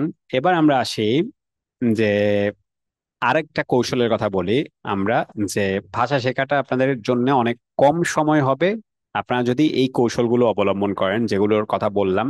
অলরেডি 4-5টা নিয়ম বলেছি, কৌশল বলেছি, আমি আবার একটু স্মরণ করিয়ে দিতে চাই। প্রথম কৌশল বলেছি যে বেশি আসা শব্দ আগে শিখতে হবে, এটা হলো এক। দ্বিতীয় কৌশল বললাম যে প্রত্যেকটা শব্দের সাথে একটা দুইটা করে আয়াত বা গল্প শিখতে হবে, যার কারণে শব্দগুলো শেখা অনেক সহজ হয়ে যাবে। 3 নাম্বার কৌশল যেটা বললাম সেটা হচ্ছে যে আমাদেরকে সবসময় রুটিন মেনটেন করতে হবে, মানে আহ, খাতায় রেকর্ড রাখতে হবে, লিখে শিখতে হবে এবং খাতায় রেকর্ড রাখতে হবে যে আমি প্রতিদিন কোনটা পড়েছি কোনটা পড়ি নাই। এই 3টা পদ্ধতি বললাম। 4 নাম্বার যে পদ্ধতি সেটা হচ্ছে যে ব্যাকরণটা আমাদেরকে খুব সহজ ভাষায় শিখতে হবে, এবং কোনটা আগে শিখবো কোনটা পরে শিখবো সেটা হচ্ছে আমাদের 5 নাম্বার পদ্ধতি, যেটা নিয়ে এখন আমরা আলোচনা করবো ইনশাল্লাহ। ভাষা শেখার যে একটা ভুল পদ্ধতি আমরা মানে বিভিন্ন মাদ্রাসায় আমরা পড়েছি, যেটা আমি তুরস্কে যাওয়ার পরে দেখেছি যে পুরোপুরি ডিফারেন্ট ব্যাপারটা। বা এখন যারা আধুনিক ভাষা বিজ্ঞানী তারা যেটাকে বলেন, ভাষাটা হচ্ছে কি আসলে, ভাষাটা যদি আমরা একটু বিশ্লেষণ করি যে ভাষাটা কি, ভাষা হচ্ছে মনে করেন একটা শব্দ, একটা শব্দ। আমি এখন এতক্ষণ পর্যন্ত আমি যে কথাগুলো বললাম এগুলো কি এক একটা শব্দ, মানে এই শব্দগুলো একটার সাথে একটা, এই যে আমি বললাম একটার সাথে একটা, তাহলে এখানে কি হলো, একটা একটা শব্দ, সাথে একটা শব্দ, একটা একটা শব্দ। তাহলে এই 3টা শব্দের মধ্যে যে সম্পর্কটা নির্মাণ করেছে, এই যে সাথে একটা এই কার যুক্ত করলাম, একটার একটা র যুক্ত করলাম, এই যে সম্পর্কটা করলাম, এটার নাম হচ্ছে গ্রামার। মানে যেই জিনিসটা দিয়ে বা যে নিয়মটা দিয়ে একটা শব্দের সাথে আরেকটা শব্দের সম্পর্ক নির্মাণ করা হয় সেটাকে বলা হয় গ্রামার। আর শব্দগুলো হচ্ছে শব্দ বা ভোকাবুলারি বা ভাষা। এখন আমাদের সমস্যাটা হয়েছিল কোথায়? আমরা যখন আরবি ভাষা শিখেছিলাম তখন সমস্যাটা হয়েছিল, আমরা ক্লাস 4 থেকে আমাদের গ্রামার শুরু হয়, বা ক্লাস 3 থেকে আমাদের গ্রামার শুরু হয়, সেটা চলতে থাকে একেবারে ইন্টার পর্যন্ত, আলিম ফাজিল কামিল পর্যন্ত আমাদের ওই গ্রামারই শুধু পড়তেই থাকি পড়তেই থাকি। ব্যাপারটা হচ্ছে কিরকম, এটা সহজে ভাবে বুঝতে পারেন। আপনি একটা মালা বানাবেন, ফুলের মালা। এখন ফুলের মালার মধ্যে একটা ফুলের সাথে আরেকটা ফুলের সম্পর্ক করে কে? সুতা। আর ফুলগুলো হচ্ছে শব্দ। তা আমরা কি করলাম? আমরা ভাষা ফুলের মালা বানাবো, এটার জন্য আমরা সুতা শুধু, মানে সুতা শুধু লম্বা করতে থাকলাম, সুতা শুধু গাত মানে সুতা শুধু লম্বা করে সুইয়ের সাথে গাঁথতেই থাকলাম একটা সুতা। সুইয়ে লাগাই, এটা খুলে আরেকটা সুতা লাগাই, এটা খুলে আরেকটা সুতা লাগাই, কিন্তু ফুল আর আমরা গাঁথি না। শুধু সারাক্ষণ আমরা সুতা নিয়েই সুতাকে মোড়াচ্ছি, সুতাকে লম্বা করছি, সুতাকে ছোট করছি, কাটছি, এই সেই এগুলোই করছি। কিন্তু এটা যে শব্দের সাথে যুক্ত করতে হবে এবং অনেক ফুল আমাকে কালেক্ট করতে হবে, অনেক ফুল আমাকে সংগ্রহ করতে হবে, এই চিন্তা আমার নাই। গাছের নিচ থেকে অনেক ফুল সংগ্রহ করতে হবে বা গাছের বাগান থেকে অনেক ফুল সংগ্রহ করতে হবে, এই চিন্তা আমার নাই। আমি শুধু সুতা নিয়েই সারাক্ষণ বসে আছি। তাহলে কি একটা ফুলের মালা হবে? হবে না। অথবা মনে করেন অন্যভাবে বলি, আমরা গোশত বা মনে করেন শাক রান্না করবো, and এটার জন্য আমি সারাক্ষণ লবণ মশলা এগুলো বানাচ্ছি, কিন্তু শাক বা গোশত আমি আর বাজার থেকে আনছি না বা ক্ষেত থেকে তুলে আনছি না।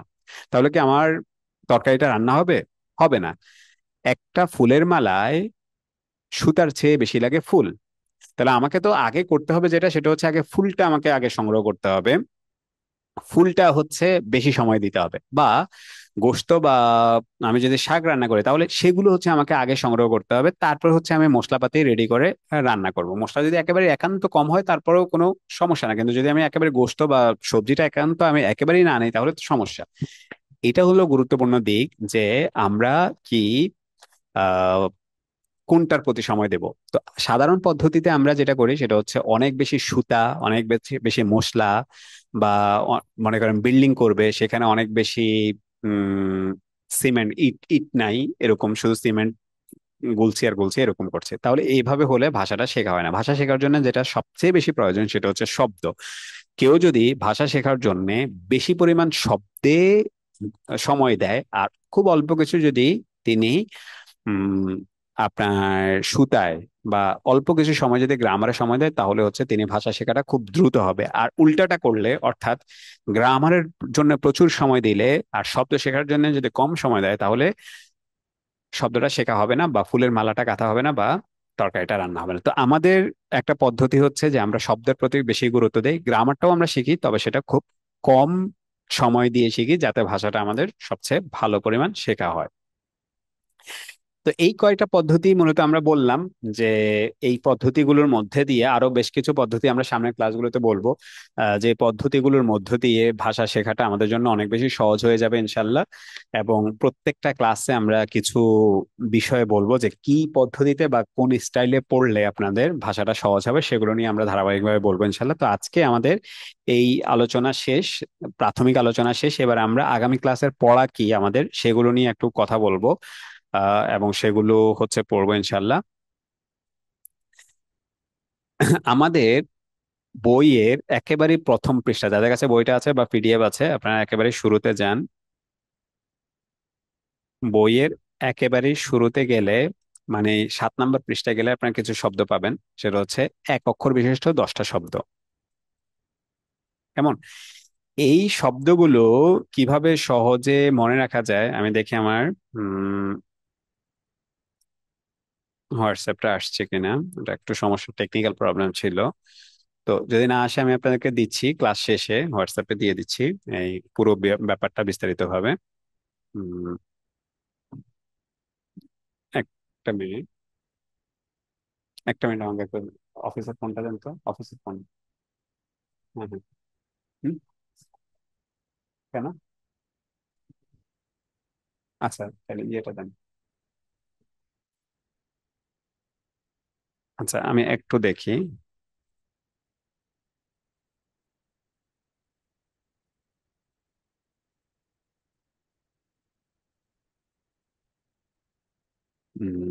হোয়াটসঅ্যাপ না আসলে আমি এখানে আপনাদেরকে দিয়ে দেবো আপাতত। আচ্ছা, আসছে, সেটা দেখি, দিয়ে দিচ্ছি।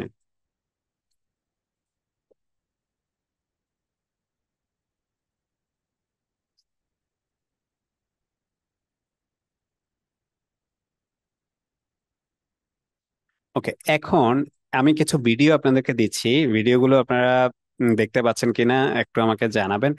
এখানে এই ভিডিওগুলোর মধ্যে আমি এই যে এই 10টা শব্দ কিভাবে সহজে শেখা যায় সেটা আপনাদেরকে দিচ্ছি।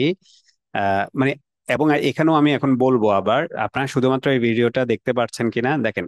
আমি দুইটা ভিডিও আপনাদেরকে দেব। একটা হচ্ছে যে এক অক্ষর বিশিষ্ট 10টা শব্দ, আরেকটা হচ্ছে মুক্ত সর্বনাম। তো মুক্ত সর্বনাম কিভাবে শিখতে হয় এবং দুইটা ভিডিও দিচ্ছি দেখেন। এটা হচ্ছে একটা ভিডিও, যে এক অক্ষর বিশিষ্ট 10টা শব্দ শেখার, মানে আমাদের আগামী ক্লাসের যে পড়াগুলো সেগুলো দিচ্ছি।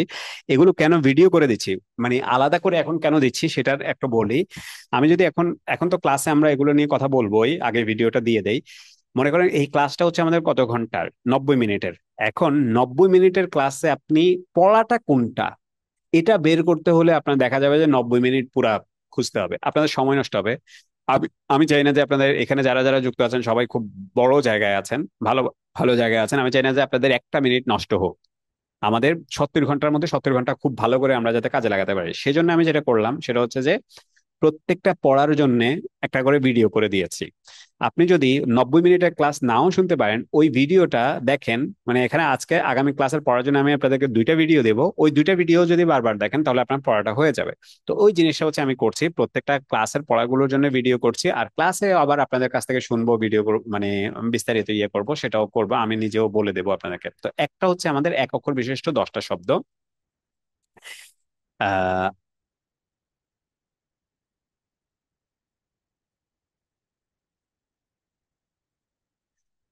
এই ভিডিওটা আপনারা দেখতে পাচ্ছেন কিনা এটা একটু আমাকে জানান, যে ভিডিওটা আপনারা দেখতে পাচ্ছেন কিনা। এটা হলো একটা। আরেকটা ভিডিও দিচ্ছি, যে দুইটা মূলত আমাদের পড়া আগামী ক্লাসের জন্য, আরেকটা হচ্ছে মুক্ত সর্বনাম। দুইটা নিয়েই এখন আমরা ক্লাসে আলোচনা করব, কিন্তু তার আগে একটু আমাকে জানান যে দুইটা ভিডিও আপনারা দেখতে পাচ্ছেন কিনা। মুক্ত সর্বনাম। আমি এই দুইটা ভিডিও আপনাদেরকে এখানেও দিচ্ছি, আপনাদের ইয়েতেও দিয়ে দিচ্ছি। আহ জুমে আমাদের যে লিঙ্কটা আছে সেই লিঙ্কটার মধ্যেও দিয়ে দিচ্ছি, যাতে আপনারা এটা সেভ করে রাখতে পারেন। সেভ করে রাখবেন। এই দুইটা ভিডিও হচ্ছে আমাদের পড়া, কেমন? এই দুইটা ভিডিও পড়া, আর এরপরে পড়াগুলো নিয়ে আমরা আরেকটু বিস্তারিত আলোচনা করব, কিন্তু এই দুইটা ভিডিও হচ্ছে আমাদের পড়া।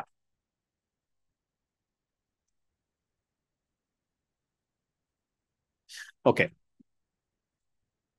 একজন লিখেছেন যে এক অক্ষর বিশিষ্ট শব্দগুলো মনে রাখা কঠিন, আপনি যদি ভিডিওটা দেখেন আপনার জন্য কঠিন হবে না। আমি এখন আরেকটু আপনাদেরকে এটা সহজ করে দিব একটু পরে। আমি আগে দেখি যে আপনারা পড়াগুলোর ভিডিওটা পেয়েছেন কিনা, এটা একটু আমাকে জানান। পড়াগুলোর ভিডিওটা সবাই পেয়েছেন কিনা এটা একটু জানান, তারপরে আমি আপনাদেরকে যাদের যাদের কাছে কঠিন লাগে এটা খুব সহজ করে দেবো। শুধু আপনারা আমাকে এটা জানান যে পড়ার ভিডিওগুলো পেয়েছেন কিনা। পড়ার ভিডিওগুলো পেয়েছেন কিনা এটা একটু জানান।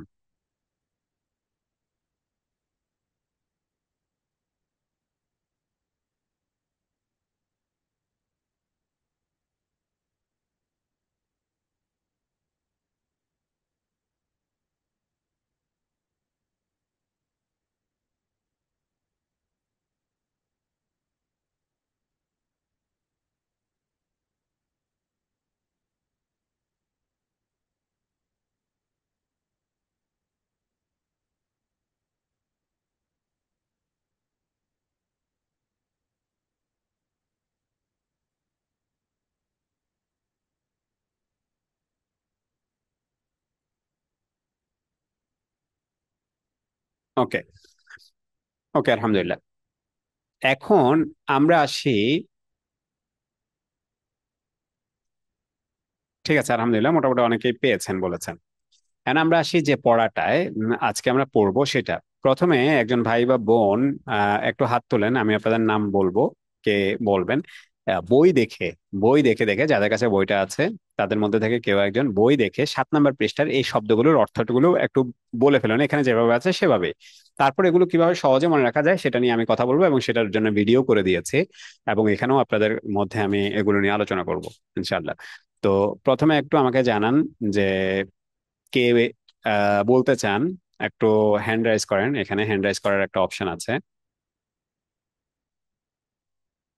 শব্দগুলো শুধুমাত্র দেখে দেখে পড়বেন, আর কিছু না। হ্যাঁ, শুরুতেই যিনি বলতে যাচ্ছেন তিনি হচ্ছে ইকবাল কবির ভাইয়া। আপনি বলেন, ইকবাল কবির ভাইয়া। জি, আসসালামু আলাইকুম। ওয়ালাইকুম আসসালাম রহমতুল্লাহ। আহ, এটা 7 নম্বর পৃষ্ঠায় যেটা আছে শুরুতে 1 নম্বরে মানে কি, ইংরেজিতে ওয়াট বলা হয়েছে। তারপরে আছে বি, ইংলিশটা সাথে। লাগবে না, শুধু বাংলাটা বলেন, আরবিটা আর বাংলাটা। বি সাথে বা দ্বারা। তারপর আছে লি বা লা জন্যে। ফা এরপর। কা মতো। ওয়া এবং। সা শীঘ্রই। কা তোমার বা তোমাকে। হু বা হি তার বা তাকে। ই আমার বা আমাকে। জি, শোনা যাচ্ছে? এরপর এগুলো বলেন। হ্যাঁ। মুক্ত সর্বনাম। আচ্ছা, না, এগুলো এগুলো হয়েছে, ওকে আলহামদুলিল্লাহ। এগুলো এখন, এই ওয়ার্ডগুলো পড়ার দুইটা পদ্ধতি আমরা আমাদের ভিডিওতে আলোচনা করেছি, সেগুলো এখন আবার আপনাদের সামনে আলোচনা করি। প্রথমত হচ্ছে, শব্দ শেখার সবচেয়ে ভালো পদ্ধতি হচ্ছে প্রত্যেকটা শব্দের সাথে আপনি একটা করে আয়াত শিখবেন এবং একটা করে গল্প শিখবেন। তাহলে আপনার যেটা সুবিধা হবে সেটা হচ্ছে আপনি সবগুলো শব্দ খুব সহজে মনে রাখতে পারবেন। আমি আপনাদেরকে একটা লিঙ্ক দেই আমাদের ওয়েবসাইটে, এখানে আমরা যে কয়টা শব্দ শিখবো প্রত্যেকটা শব্দের অধীনে অনেক, ওই শব্দটা কোরআনে যত আয়াতে আছে আমরা সবগুলো আয়াত দিয়ে দিয়েছি। এখান থেকে আপনারা ওই শব্দগুলো খুব সহজে শিখে ফেলতে পারবেন। দেখেন এখানে আপনার আসার পর কোরআনের শব্দাবলী বইতে কোরআনের শব্দাবলীতে আসবেন। এখানে আসার পর আমরা আজকে থেকে শুরু করবো না, এটা এটা আমরা আগামী ক্লাস থেকে শুরু করব। কিন্তু এখানে দেখেন এই যে শব্দটা, এখানে যে কালারটা দেখতে পাচ্ছেন, এই কালারটার মধ্যে আপনি ক্লিক করলে এই শব্দটা কোরআনে যত জায়গায় আসছে সবটা আমরা সবগুলো আয়াত এখানে অর্থ সহ দিয়ে দিয়েছি। এরকম আমরা 400টা শব্দ, এখানে মূলত 400 না, এখানে 1500 শব্দ, অর্থাৎ আমাদের লেভেল 1 এবং লেভেল 2 এই দুইটা বইয়ের যে 1500 শব্দ আছে সবগুলো শব্দের যতগুলো শব্দ আছে প্রত্যেকটা শব্দের অধীনে যতগুলো আয়াত আছে সবগুলো আয়াত দিয়ে দিয়েছি। কেন দিয়েছি এটা? ওই যে প্রত্যেকটা শব্দের অধীনে একটা করে আয়াত যদি আমরা শিখি তাহলে শব্দগুলো আমাদের জন্য অনেক সহজ হয়ে যাবে, সেজন্য হচ্ছে আমরা এটা দিয়েছি। আমি আহ এই শব্দগুলো কিভাবে সহজে মনে রাখা যায় সেটা নিয়ে আহ এখন কথা বলবো, এবং এই যে স্লাইড গুলো আছে সেগুলো আপনাদেরকে আমি হোয়াটসঅ্যাপে দিয়ে দেব। দিয়ে দিব বলতে এখনই দিয়ে দিচ্ছি। একটু আপনারা পেলে আমাকে জানাবেন যে পেয়েছি। মানে অনেকে দেখা যায় পরে বলেন যে ভাই আমি, আপনি এটা দিয়েছেন আমি পাইনি, তো সেই জন্যই আমি এখনই আপনাদের কাছ থেকে জানতে চাচ্ছি যে আপনারা পেয়েছেন কিনা। দেখেন, আমরা ভূমিকা যে আলোচনাটা করেছি অর্থাৎ শুরুতে, সেই ভূমিকার যে পাওয়ার পয়েন্টটা ছিল বা প্রেজেন্টেশনটা ছিল সেটা দিয়ে দিলাম। এটা হচ্ছে এক এক অক্ষর বিশিষ্ট 10টা শব্দ, এগুলো কিভাবে সহজে মনে রাখা যায় সেটার জন্য একটা পিডিএফ, এবং এটার এখানে প্রত্যেকটা ওয়ার্ডের অধীনে যে আয়াতগুলো আমরা আলোচনা করেছি সেগুলো দেওয়া আছে। এটার জন্য আরো আমরা দেবো আপনাদেরকে। অর্থাৎ অন্যান্য লিঙ্কও আমি আপনাদেরকে দেবো, যেমন এখানে এই যে এক অক্ষর বিশিষ্ট 10টা শব্দের কথা বললাম, এখানে দেখেন।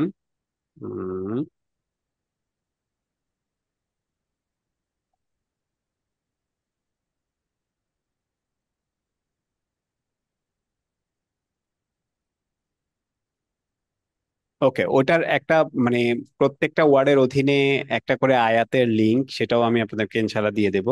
সেখান থেকেও আপনারা হচ্ছে এটা খুব সহজে এই যে আয়াতগুলো আছে সেগুলো খুব সহজে মনে রাখতে পারবেন ইনশাল্লাহ। কেমন?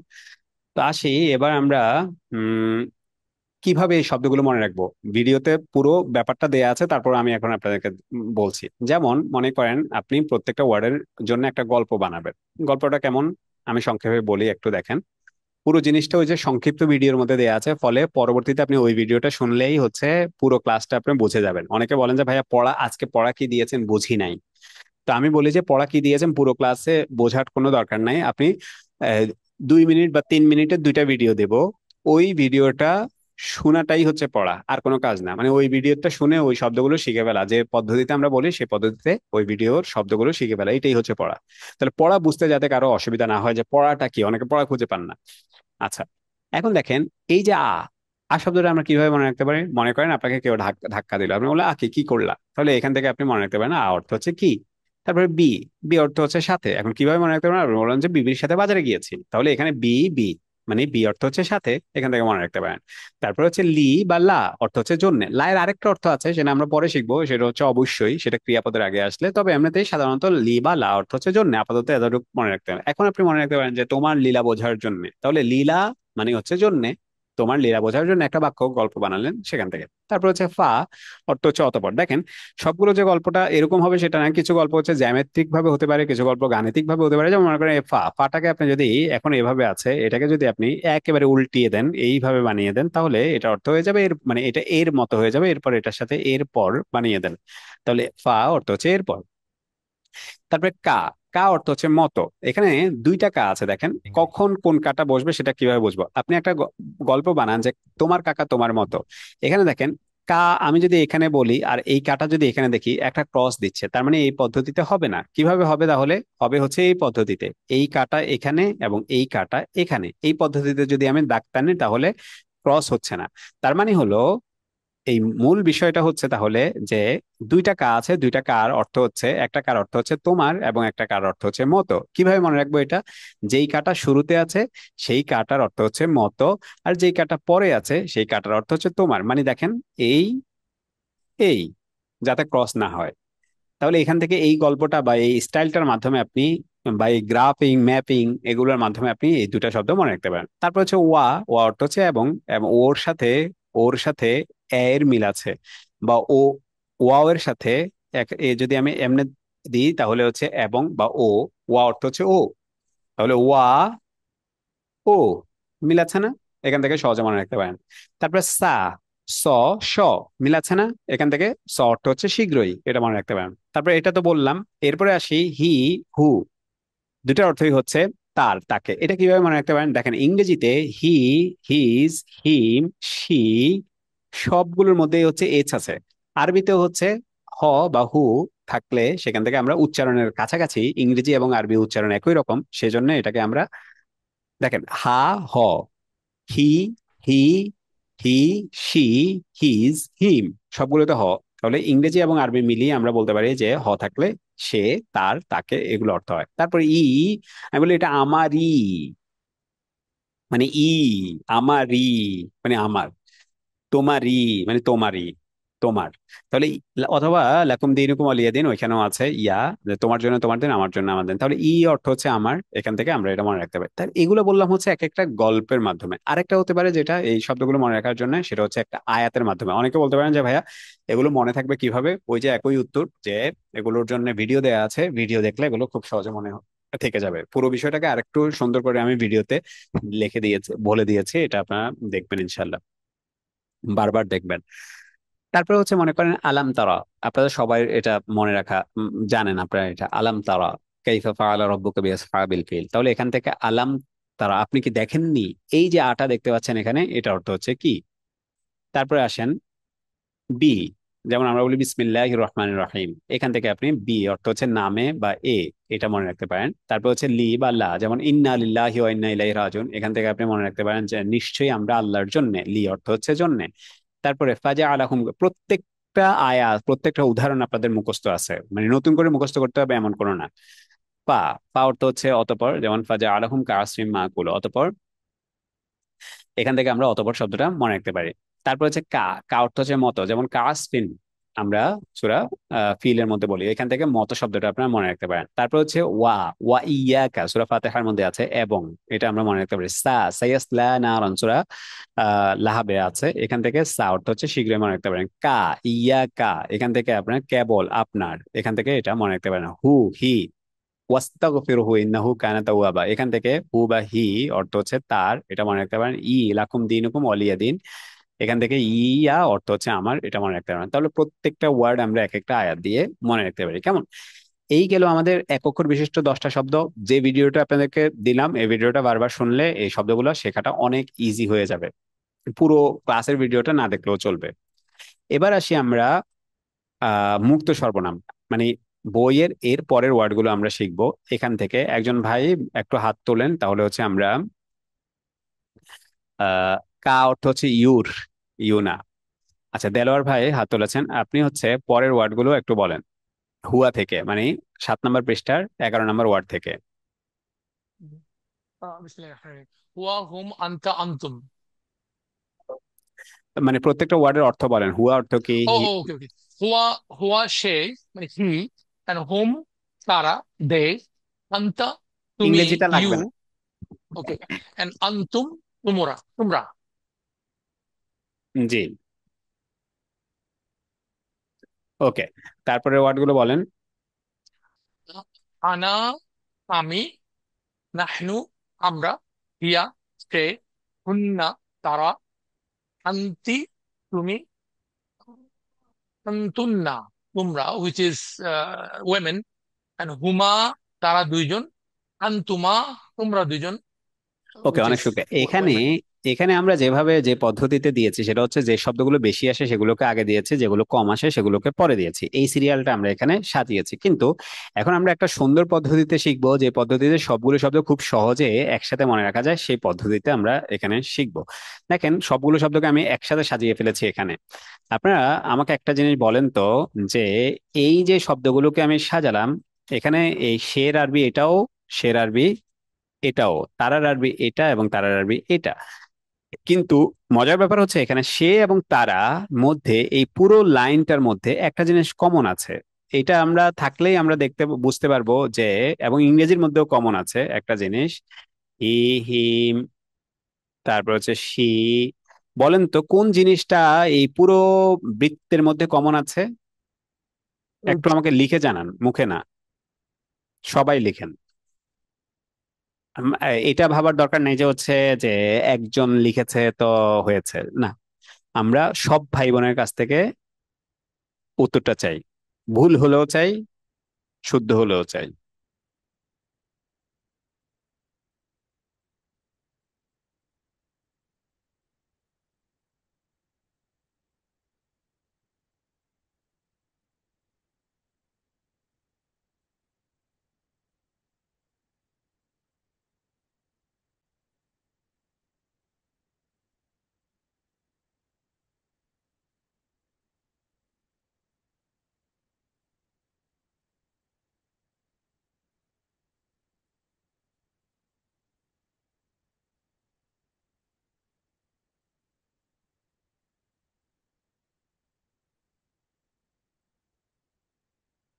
হ্যাঁ, অনেক শুক্রিয়া, আলহামদুলিল্লাহ। আমরা তাহলে খুব সহজে মনে রাখতে পারবো যে হা থাকলে সে বা হি, হিম, বা হ থাকলে হ দিয়ে অর্থ হয়। নিয়মটা হচ্ছে এটা, যে হ থাকলে হ দিয়ে অর্থ হয়। তাহলে এক হ কি? এক হ হচ্ছে আরবির হা, আরেক হ কি? আরেক হ হচ্ছে ইংরেজির হ। তাহলে হ থাকলে হ দিয়ে অর্থ হয়। এটা একটু খাতায় লিখে রাখুন, হ থাকলে হ দিয়ে অর্থ হয়। তাহলে হ থাকলে মানে হা থাকলে, হ দিয়ে অর্থ হয় মানে কি? হি দিয়ে অর্থ হয়। তাহলে হি, আবার দেখেন তারার মধ্যেও কিন্তু হ আছে, আছে কি? তাহলে নিয়মটা একটু লেখেন, হ থাকলে হ দিয়ে অর্থ হয়।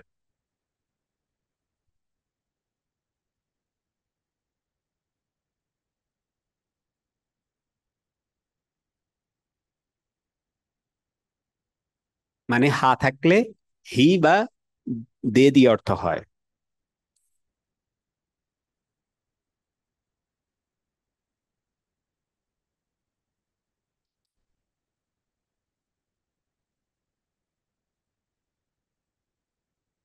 আচ্ছা, এবার আসেন চমৎকার আরেকটা নিয়ম। সেটা হচ্ছে, এই আরেকটা গোল বৃত্ত আমি করছি। এই বৃত্তটার মধ্যে দেখেন তো কোন জিনিসটা বাংলা এবং ইংরেজি, এই বাংলা এবং আরবি দুই জায়গায় কমন আছে?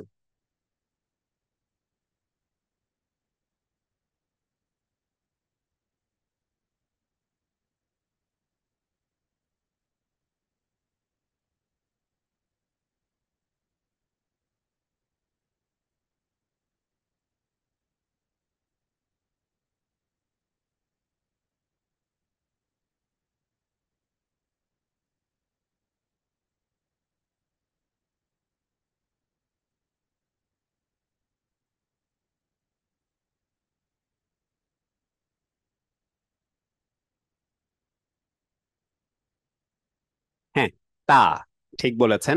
তা থাকলে ত দিয়ে অর্থ হয়। তাহলে আমরা লিখবো কি, ত থাকলে ত দিয়ে অর্থ হয়, মানে তা থাকলে ত দিয়ে অর্থ হয়। যেমন আন্তা তুমি, আন্তুম আন্তুমা তোমরা দুজন, আন্তুম তোমরা, সবগুলোর মধ্যে ত আছে।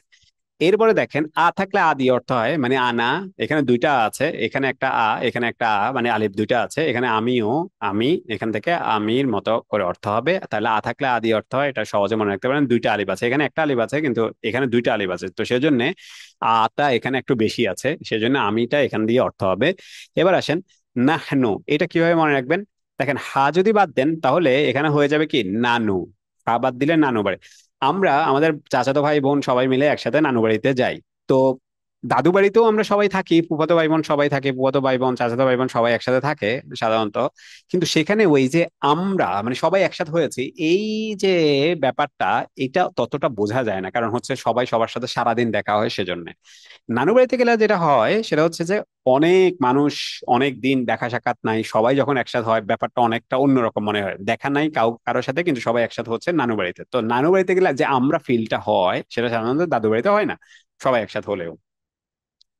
তো সেজন্যে নানু থেকে আমরা শব্দটা মনে রাখতে পারেন। তাহলে দেখেন এই যে শব্দগুলো বললাম কৌশলে, এটা হচ্ছে একটা পদ্ধতি। আরেকটা পদ্ধতি আছে প্রত্যেকটা শব্দ মনে রাখার, সেটা হচ্ছে প্রত্যেকটা শব্দের অধীনে একটা করে আয়াত। তো এইটা আমরা আপনাদেরকে লিঙ্ক দিয়ে দিচ্ছি, যে প্রত্যেকটা শব্দের অধীনে একটা করে আয়াত আমরা কিভাবে মনে রাখতে পারবো। যেমন এখানে আপনারা যদি মুক্ত, আমাদের ওয়েবসাইটে গিয়ে যদি মুক্ত সর্বনাম লেখেন, তখন হচ্ছে এবং এক অক্ষর বিশিষ্ট লেখলেও সেটা চলে আসবে। প্রত্যেকটা ওয়ার্ডের অধীনে একটা করে আয়াত, যেমন দেখেন আয়াত সহ মুক্ত সর্বনাম। এখান থেকে আমি লিঙ্কটা দিয়ে দিচ্ছি আপনাদেরকে।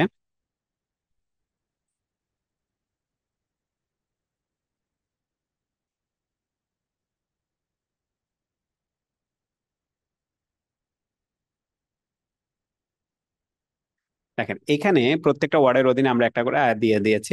এগুলো আপনারা শিখে ফেলতে পারেন। তাহলে দেখেন পড়াটা কি, পড়াটা কিন্তু আয়াত না, পড়াটা গল্পগুলোও না, পড়াটা হচ্ছে শুধু শব্দগুলো। তাহলে গল্পগুলো, আয়াতগুলো, এগুলো কেন বললাম বা এখনো বলছি? সেটা বলছি যাতে করে শব্দগুলো সহজে শেখা যায়। ব্যাপারটা এটা না, একজন আমাদেরকে একবার মেসেজ দেন যে ভাইয়া শব্দগুলো তো শিখতে পেরেছি বা মনে থাকে, আয়াতগুলো মনে থাকে না। বলেন তো আয়াতগুলো পড়া দিয়েছি কি দেই নাই? এইমাত্র যেটা বললাম আর কি, আয়াতগুলো কি আমাদের পড়া নাকি পড়া না? একটু লিখে জানান তো। শব্দের সাথে যে আয়াতগুলো এখন বলবো, এগুলো কি আমাদের পড়া নাকি পড়া না?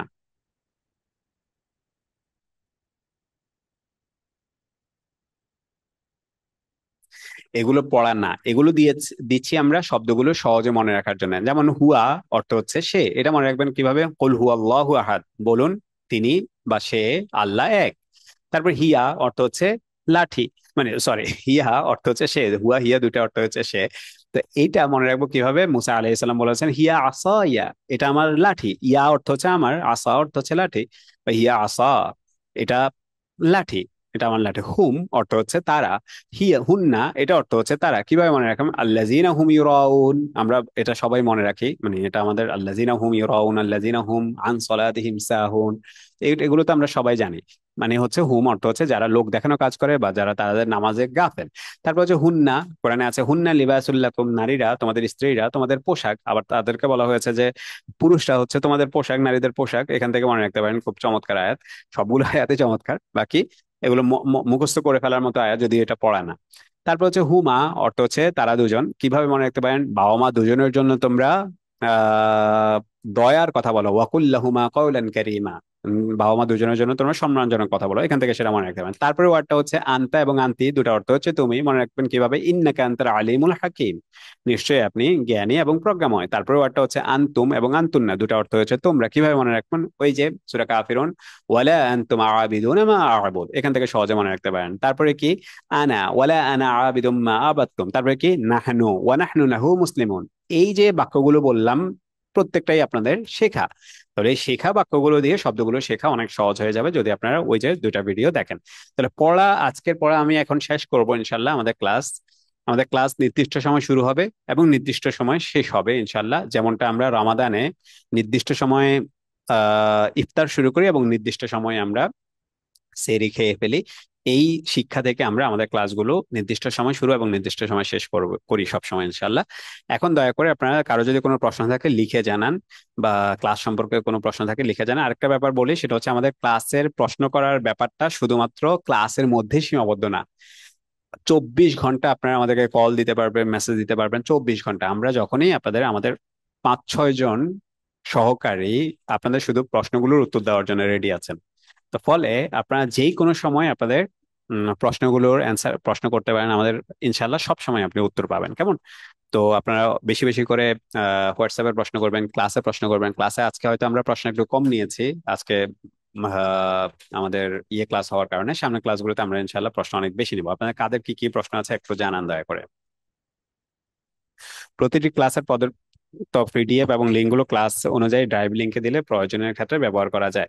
হ্যাঁ, আমরা যেটা করবো ইনশাল্লাহ সেটা হচ্ছে প্রত্যেকটা ক্লাসের পিডিএফ এবং লিঙ্কগুলো আহ আমরা আপনাদেরকে আমাদের ওয়েবসাইটে দিয়ে দেব। মানে আমাদের ওয়েবসাইটের মধ্যে সবগুলো লিঙ্ক আপনারা পেয়ে যাবেন, সেখান থেকে আপনারা পিডিএফ এবং লিঙ্কগুলো যেগুলো যেগুলো আমরা দেবো সেগুলো পেয়ে যাবেন। অথবা আমরা আরেকটা কাজ করতে পারি হয়তো, সেটা হচ্ছে গুগল ক্লাসরুমেও আমরা সেগুলোকে আপনার দিয়ে দিতে পারি, যাতে করে আপনারা যারা দেখতে চান তারা সেখান থেকেও অ্যাক্সেস পান। তো আমি দেখি ইনশাল্লাহ গুগল ক্লাসরুমে না হয় উঠিয়ে দেবো প্রত্যেকটা পিডিএফ এবং লিঙ্ক গুলো। আচ্ছা, একজন বলেছেন আপনার বইটা কি হোয়াটসঅ্যাপে দেওয়া আছে? হ্যাঁ, বইটা হোয়াটসঅ্যাপে দেওয়া আছে। একজন লিখলাম বইটার প্রাইস এটা হচ্ছে, মেসেজ দেন আমরা বলে দেবো, 160 টাকা মাত্র, বেশি না। তারপর হচ্ছে হোয়াটসঅ্যাপে দেখলাম একজন আপনাকে মেসেজ দিয়েছে যে উনাকে অ্যাড করা হয়নি।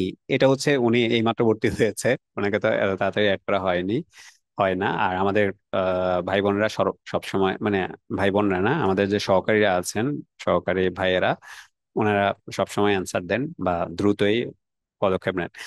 একজন লিখেছেন যে কিভাবে আমরা রেকর্ড পাবো? ক্লাস শেষে সাথে সাথে আপনাদেরকে লিংক দিয়ে দেবো রেকর্ড ক্লাসের, পেয়ে যাবেন ইনশাল্লাহ। তারপরে আর কারো কোনো প্রশ্ন থাকলে বলুন।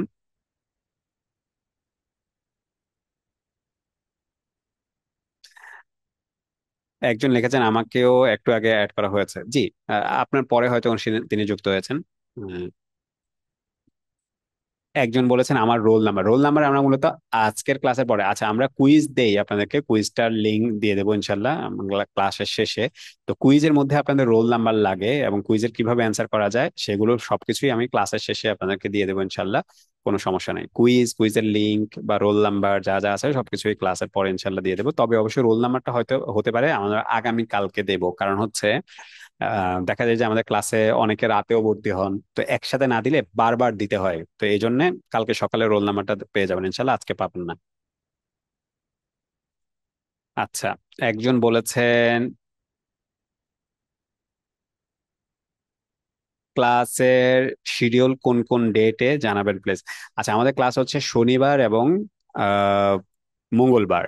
তো প্রতি শনিবার এবং মঙ্গলবার আমাদের ক্লাস হবে রাত 9টা থেকে 10:30 পর্যন্ত। একজন বলছেন বইটির হার্ড কপি দরকার। শুধু আহ একজনের না, আমি মনে করি যে সবার হার্ড কপিটা দরকার। কারণ কেন বলি, কারণ হচ্ছে এই যে মোবাইলটা দেখছেন, এই যে ট্যাবটা দেখছেন, এগুলো উম, এই যে ট্যাবটা বা কিছু, এগুলো খুবই ডিস্টার্ব দেয় আমাদেরকে। এই সময়ে এসে আমরা ফোকাস ধরে রাখতে পারি না। তো যতদূর সম্ভব আপনারা হার্ড কপিটা হাতে রাখবেন। হার্ড কপিটা আমাদের মনোযোগ ধরে রাখতে অসাধারণভাবে কাজ করে। আপনি মনে করছেন যে আমি মোবাইলে পড়ে নেব, পিডিএফ পড়ে নেব, না, এটাতে আপনার ফোকাস ঠিক থাকবে না। মানে আপনি পিডিএফ পড়তে গিয়ে আপনার 10টা মেসেজ পাবেন। তো এই জন্য ওইভাবে হবে না। আপনার যেটা করতে হবে সেটা হচ্ছে অবশ্যই হার্ড কপিটা সবার কাছে থাকতে হবে।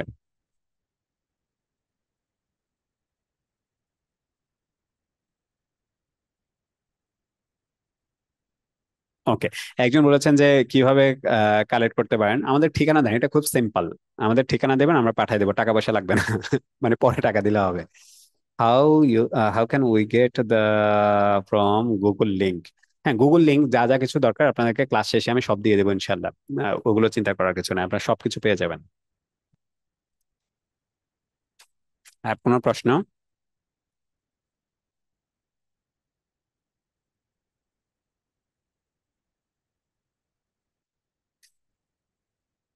হ্যাঁ, বাংলাদেশে এবং বাংলাদেশের বাইরে সব জায়গায় পাবেন।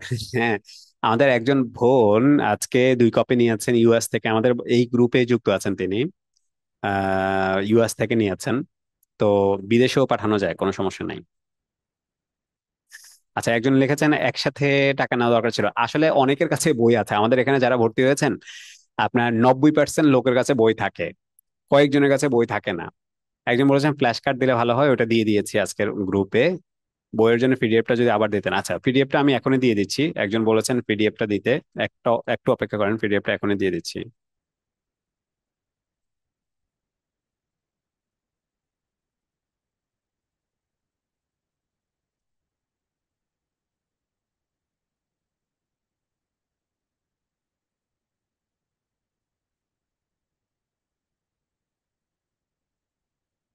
ওকে, পিডিএফটা আমি দিয়েছি, পেয়েছেন কিনা একটু আমাকে জানান। পিডিএফটা অলরেডি দিয়ে দিয়েছি।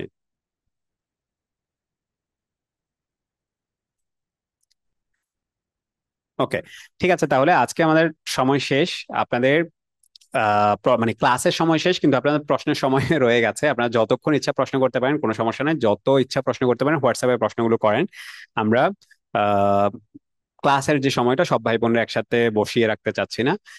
ক্লাসটা যেহেতু আমাদের শেষ হয়েছে, আমরা এখানে শেষ করি। আপনাদের সকলকে অনেক বেশি কৃতজ্ঞতা যারা এখানে যুক্ত হয়েছেন। আমরা জানি যে এক একজনের এক একটা ঘন্টা, এক একটা মিনিট অনেক দামি। আমরা আল্লাহ তালার কাছে দোয়া করি যে আল্লাহ তালা আমাদেরকে এই প্রতিদিন লাইভ ক্লাসে যুক্ত থাকার তৌফিক দান করুন, এবং এই যে আমরা সময় দিচ্ছি, এই প্রত্যেকটা সময়ের বিনিময়ে আল্লাহ তালা আমাদের বিভিন্ন দুঃখ, দুর্দশা, হতাশা এগুলো কাটিয়ে দেন। আমাদেরকে আল্লাহ তালা সম্মানিত করুন, মর্যাদাবান করুন, আমাদেরকে আল্লাহ জ্ঞানী করুন। আমাদের সম্পদ, মর্যাদা, সম্মান সবকিছুতে আল্লাহ তালা বরকত দান করুন। আমাদের সম্পর্কের মধ্যে আল্লাহ তালা বরকত দান করুন। আমাদের পারস্পরিক মর্যাদা আল্লাহ তালা বৃদ্ধি করে দেন। সবকিছু আমাদের জীবনে সহজ করে দেন। এই দোয়া করে আজকের মতো আমরা এখানে এই ক্লাসের বিনিময়ে আল্লাহ তাআলার কাছে দোয়া করে আজকের মতো এখানে আমরা শেষ করছি। সুবহানাকা আল্লাহুম্মা ওয়া বিহামদিকা আস্তাগফিরুকা ওয়া আতুবু ইলাইক। আসসালামু আলাইকুম ওয়া রাহমাতুল্লাহি ওয়া বারাকাতুহু।